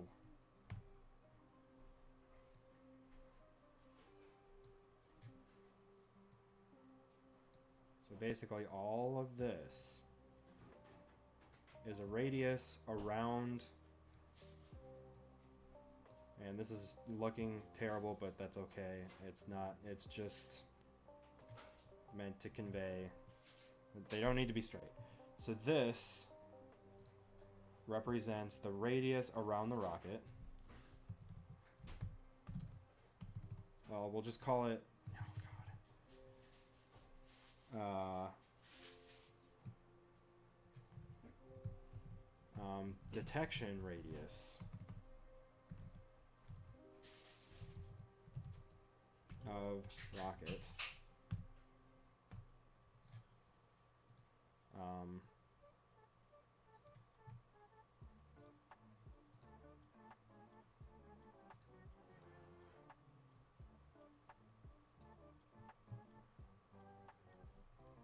So there's a detection radius of the rocket, right?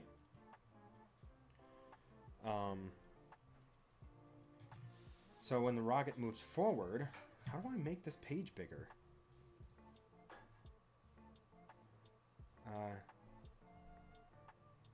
View? Format? Change connector? No. How do you make this thing bigger?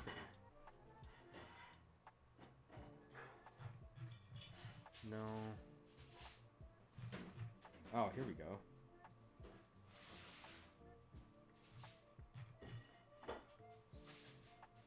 Just so we can make some room here. Okay, so now if we zoom back into 100% or fit, yeah, fit. Okay, so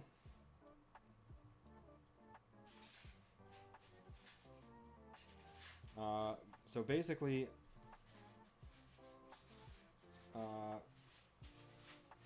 let's do another arrow.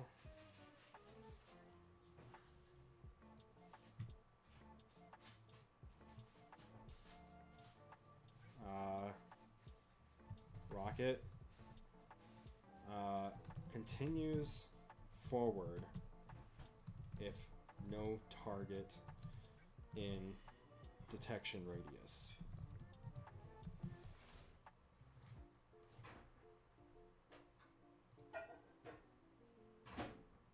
Hi, can I just get this shape?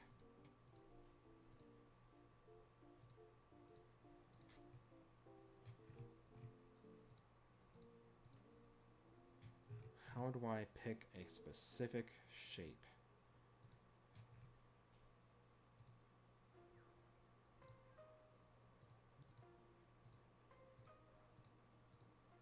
Whatever. Fit. Rocket continues forward if no target in detection radius, right?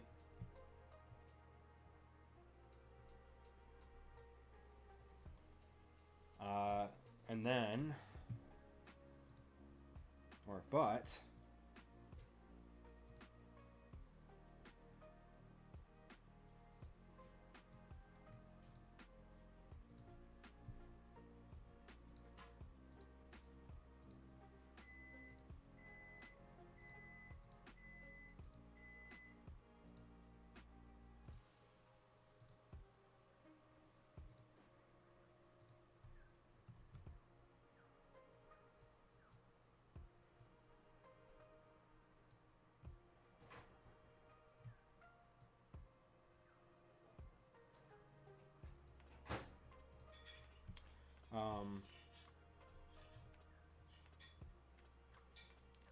I know that this looks rough.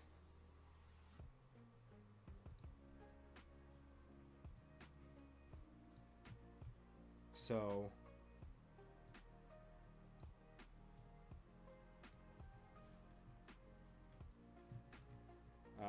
if shape this, and then we'll make this red because that's the color of our enemy.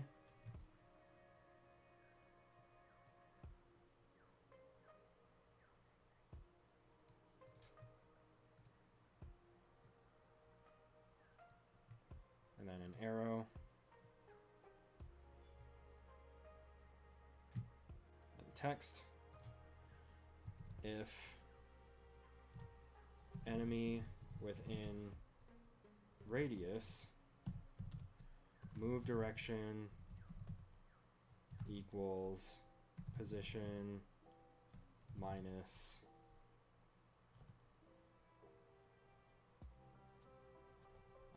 enemy position.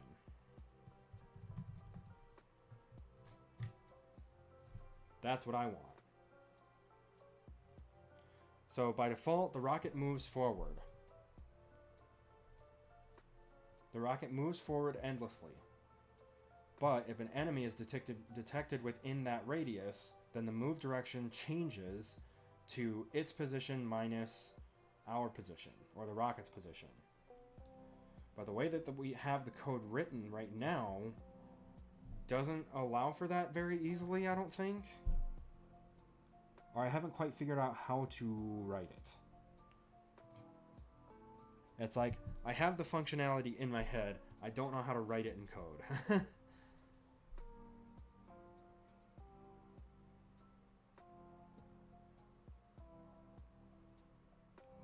So that's kind of where I'm at right now with the rocket.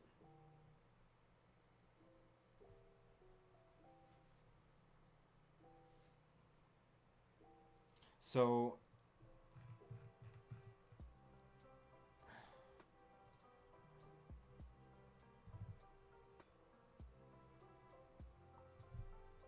actually, you know what I just realized? The explosion radius is very similar already. How the explosion works. Sorry, one second. My phone's going off a little bit.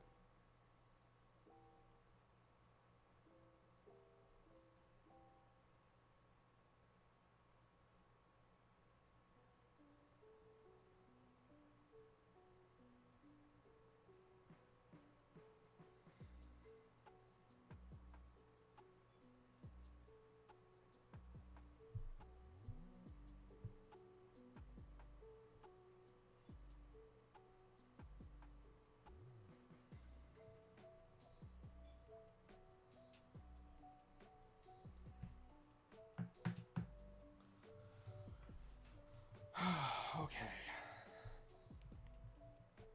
I might need to take a breather because I did a lot of thinking right there and it led to virtually nothing. But I guess this is what coding is. A lot of it is not really writing code. It's trying to figure out how to write code. And then, like, it's 90% trying to figure out how to write it and 10% actually writing it. So, at least that's been my experience. I don't do this professionally. I'm just trying to think. I'm just trying to think because we already generally have stuff within a radius. But now I just need it to change something that's already happening. But the thing is, that thing already happening is something that the firing direction is already dependent on. So it's like if we redefine that after the firing happens, I'm just thinking... Alright, I'm going to take a quick break and do something else for a minute. And we'll come back. I'm going to kind of get my thoughts together here. We'll come back and see what we can do. So don't go anywhere or take a break or whatever. And we'll come back and see what we can do.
Okay, I'm back.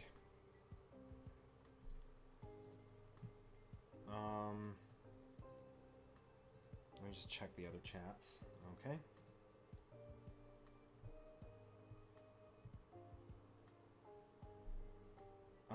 Alright. I only have 16 minutes left on our development time block for today. Let's try an experiment and see if there's something that we can do with this.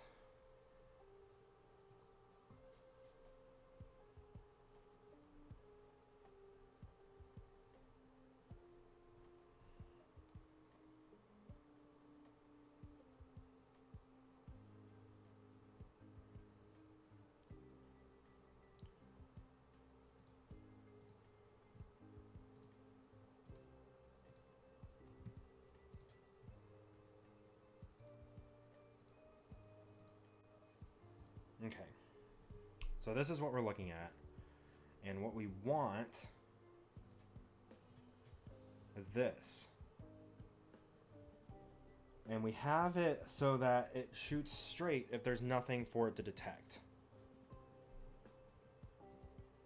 We do get an error though. Oh. Hold on a second.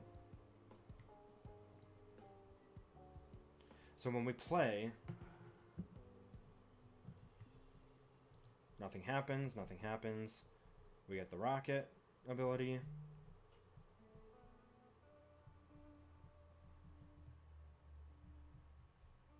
Oh, that's not important. Alright, so then we shoot, and it'll just go after something, right? And it blows up.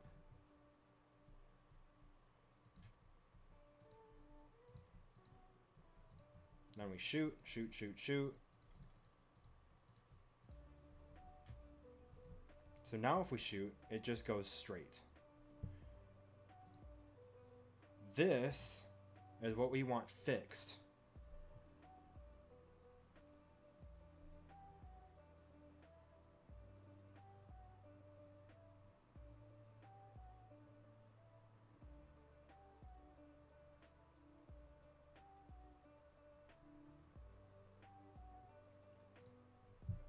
So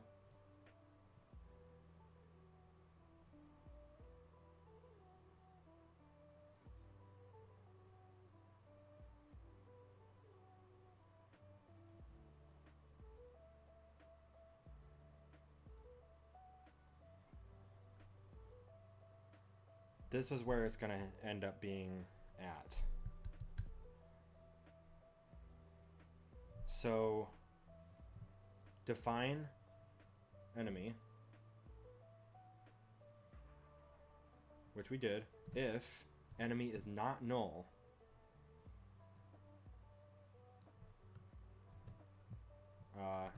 Do all of this.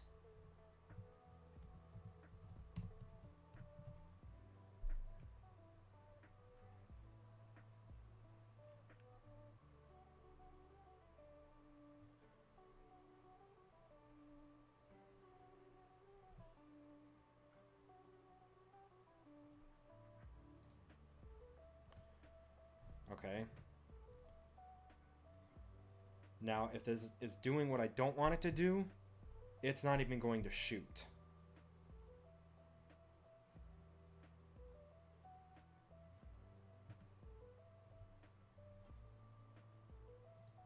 Which is what I'm guessing is going to end up happening.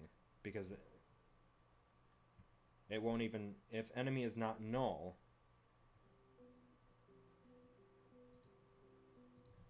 If enemy is null, it's not even gonna call the firing.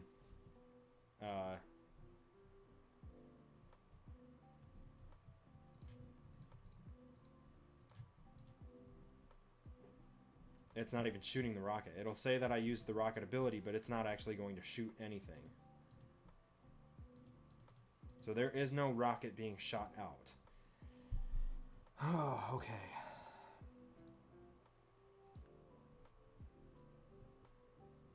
That's what I thought would probably happen.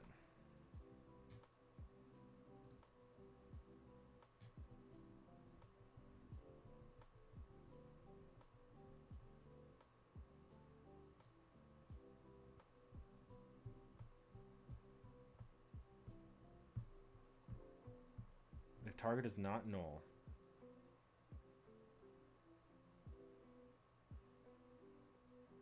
Oh, yeah. Okay.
I have another idea.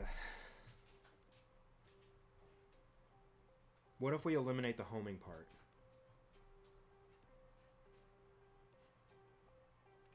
That's another idea that we could consider.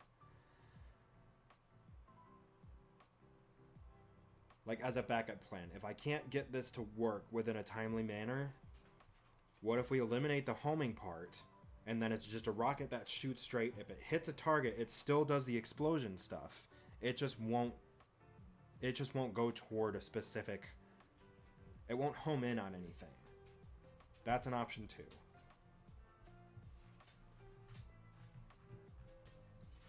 It's not like I'm on a time limit. It's just I don't want to get stuck on this for hours and hours and hours when I could be moving on, because this is just prototyping, and if we figure out how to do homing rockets later, then we can add in the homing stuff. Just because I don't want to spend a whole other hour trying to figure this out tonight. I did only have 16 more minutes that I had written down for today. I didn't want to spend a whole 3 hours. It's a Saturday. I kind of want to just chill. I know that I'll probably, once I start working the new job, I'm definitely going to have to try and push for a little bit more time, just so I'm getting this practice in, but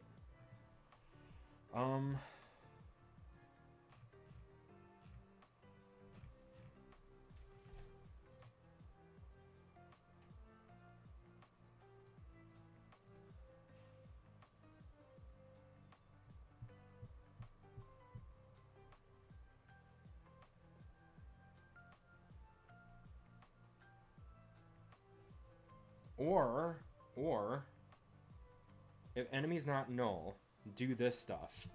Else, if it's not null,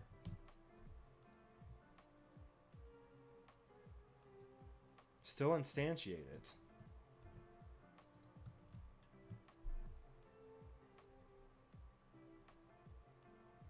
And still do the coroutine.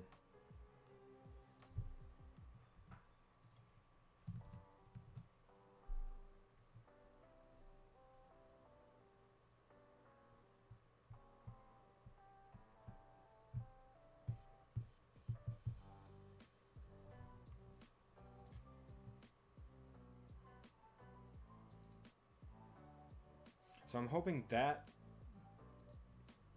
should still shoot it.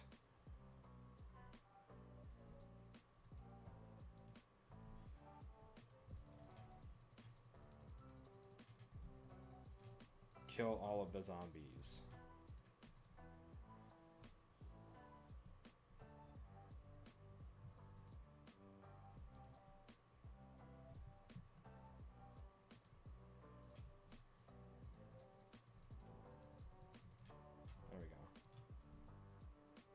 Bingo. And we're not getting an error. Okay. We at least got that far.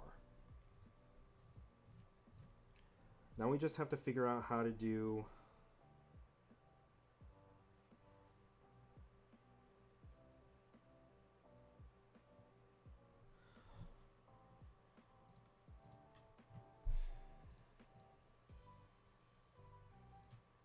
I'm just trying to think because... So now this is working. For the most part. It's shooting straight. We don't have a radius to define it.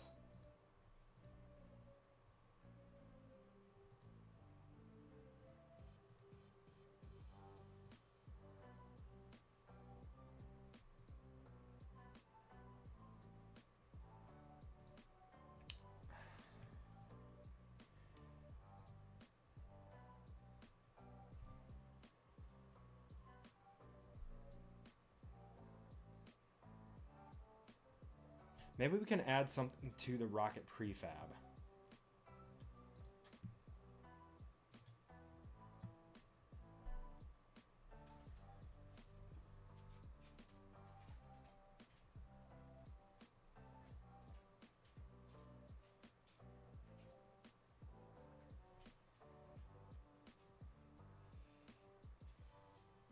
Like if we add...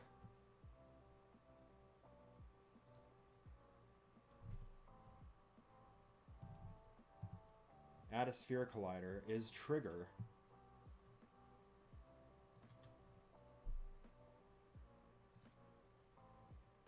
Yeah, we can't name that.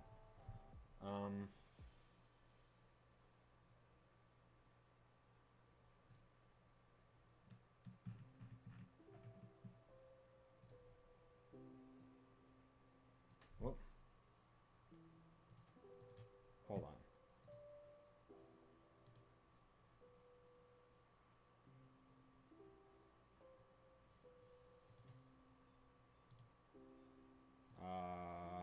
Open asset in isolation.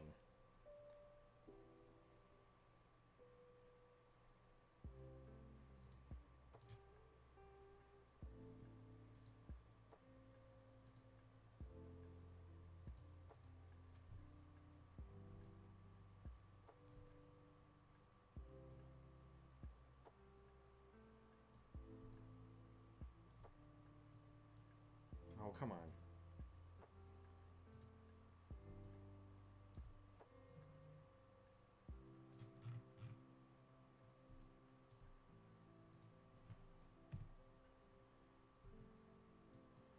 We make this much bigger.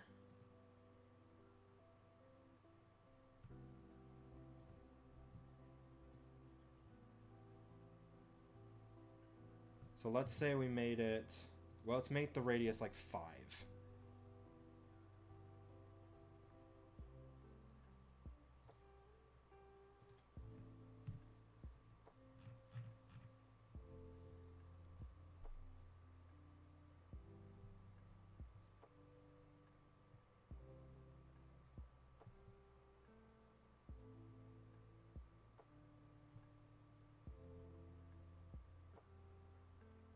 Right?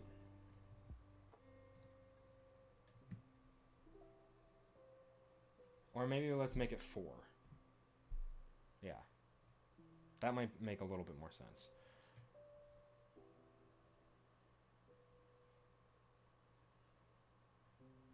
So now anything... Okay. I kind of want to see how that looks now. See, that's probably pretty reasonable size. So now...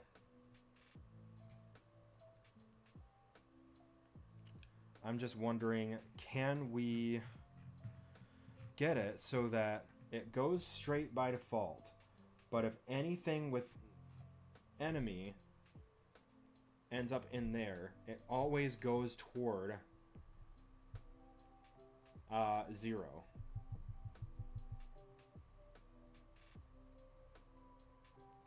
And by 0, I mean it goes toward... it essentially creates an array of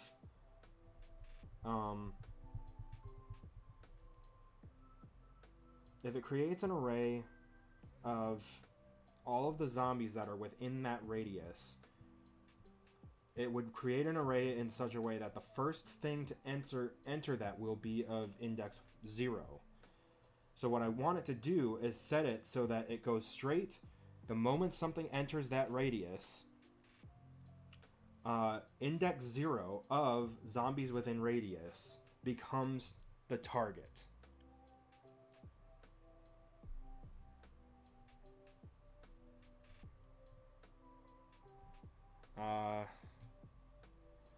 So I'm wondering if that's what we can explore next time.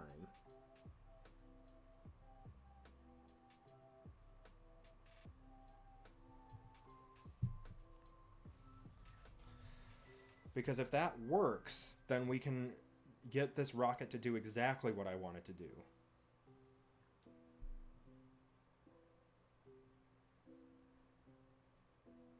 But in the meantime, we got rid of that error message. It shoots, it goes straight. If there's any enemies, which are defined as anything with the zombie behavior script, so anything that's a zombie, it'll go toward that. But right now, it goes toward the first one in the hierarchy by default. If I can redefine it to be the first thing that enters that trigger,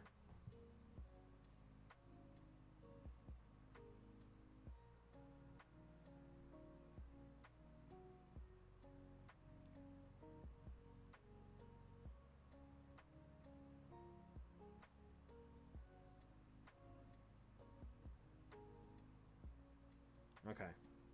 I have some ideas. It'll probably all be entered in here, but that's where we'll leave off for now.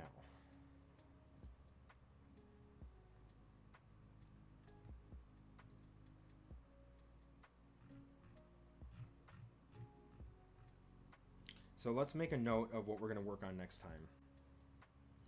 Zombie action game.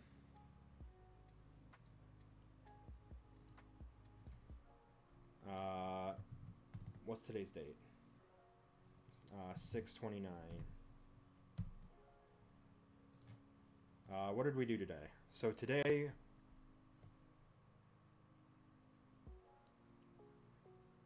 we added the explosion radius to the rockets. Enemies within explosion radius get launched based on a variable explosion strength, I think, something like that.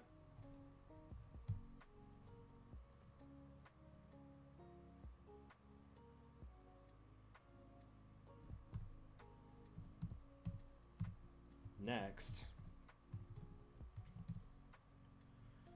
bullet list. We want, what do we want to do? We want the rocket to have, or to use sphere collider as the explosion, or as the detection radius. If nothing, or if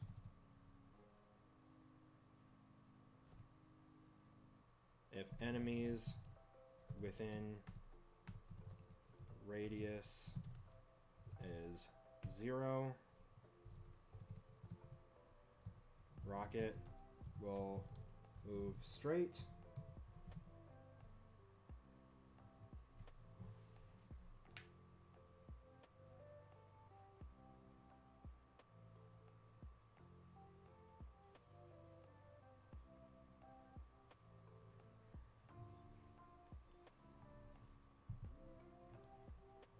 Actually, let's do this. If enemies within radius is 0, rocket will move straight and continue.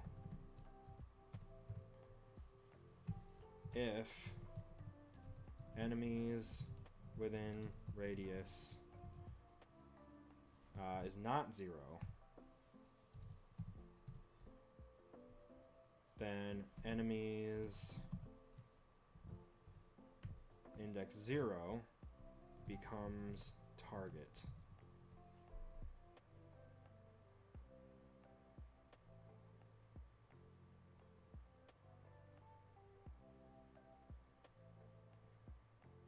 That's what we want.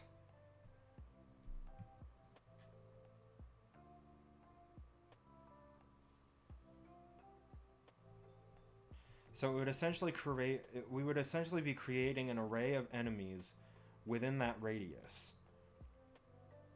So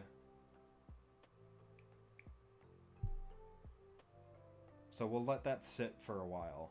We might stream at some point tomorrow. I do have plans tomorrow, but I don't know how long that should go. Whoops. Nope. That's not what I wanted. I didn't know I could do that. But this is programming.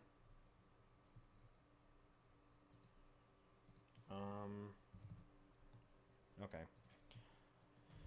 Let me check something. I do have plans tomorrow.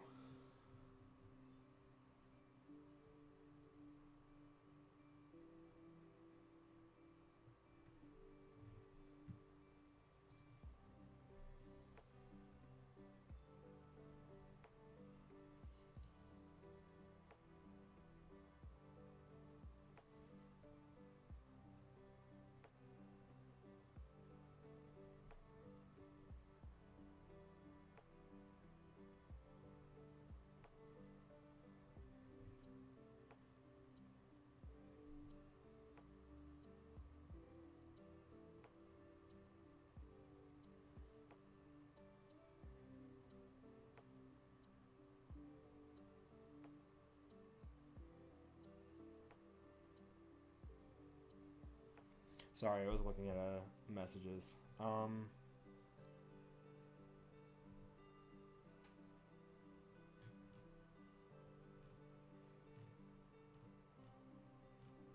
me see if I can find this. Sorry, one second. I'm looking at there's a thing that I'm going to tomorrow that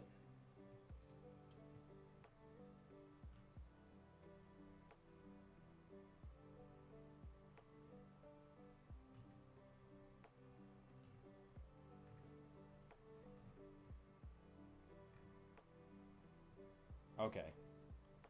It's only from noon till 3, so it should be fine. So we'll probably find some time to work on this more tomorrow. But anyway, in the meantime, I am going to take one more break, and then maybe we'll play a game for a couple of hours. Maybe we'll continue Ayuden Chronicle. But we did make a little bit of progress today. And I think we're in a good spot for getting that rocket behavior to do exactly what I wanted to do. So yeah.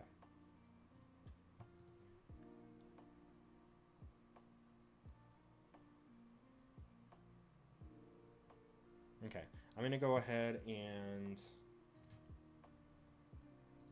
take another quick break and just update people so that they know what we're about to do. All right, we will be right back.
Okay, I'm back. And I think I'm actually going to end stream there.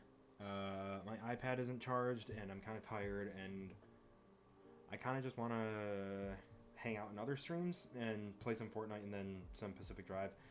If I stream tomorrow, we will definitely do more work on the project.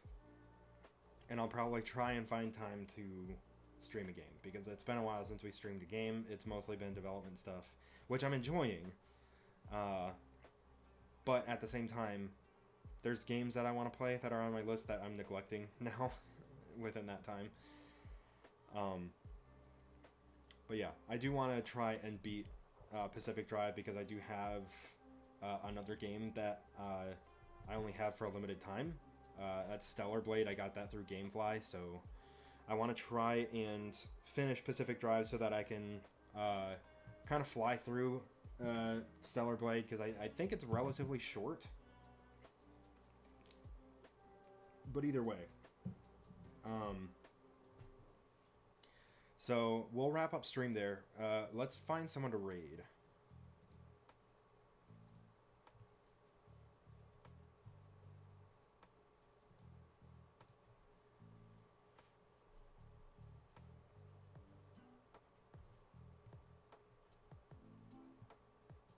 We'll see who's live.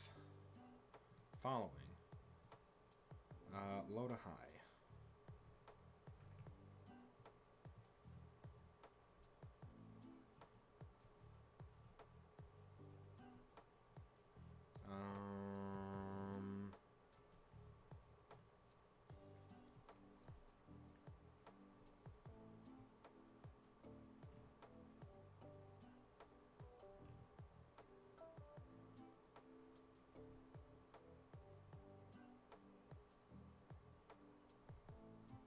How about Otaku Maiden? It's been a while since I've rated her. And is she doing a charity stream? Oh, maybe not. It looked like she might have been.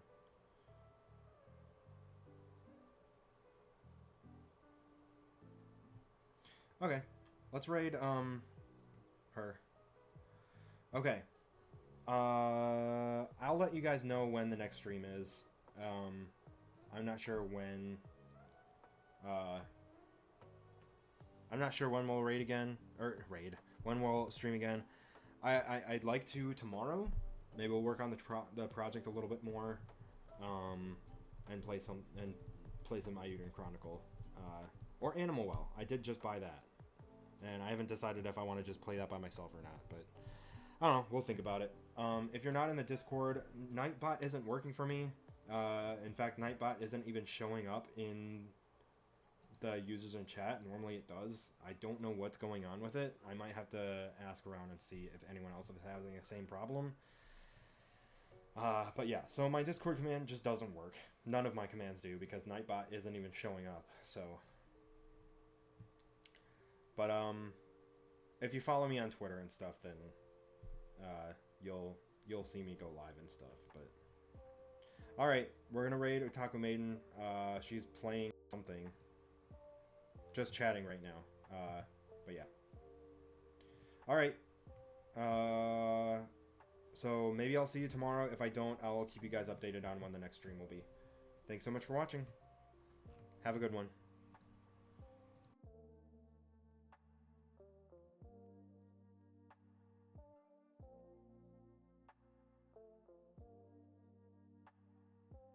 With? Too hard to keep up with the purple? What? That's a bad thing now. I'm sure Ransom is very happy.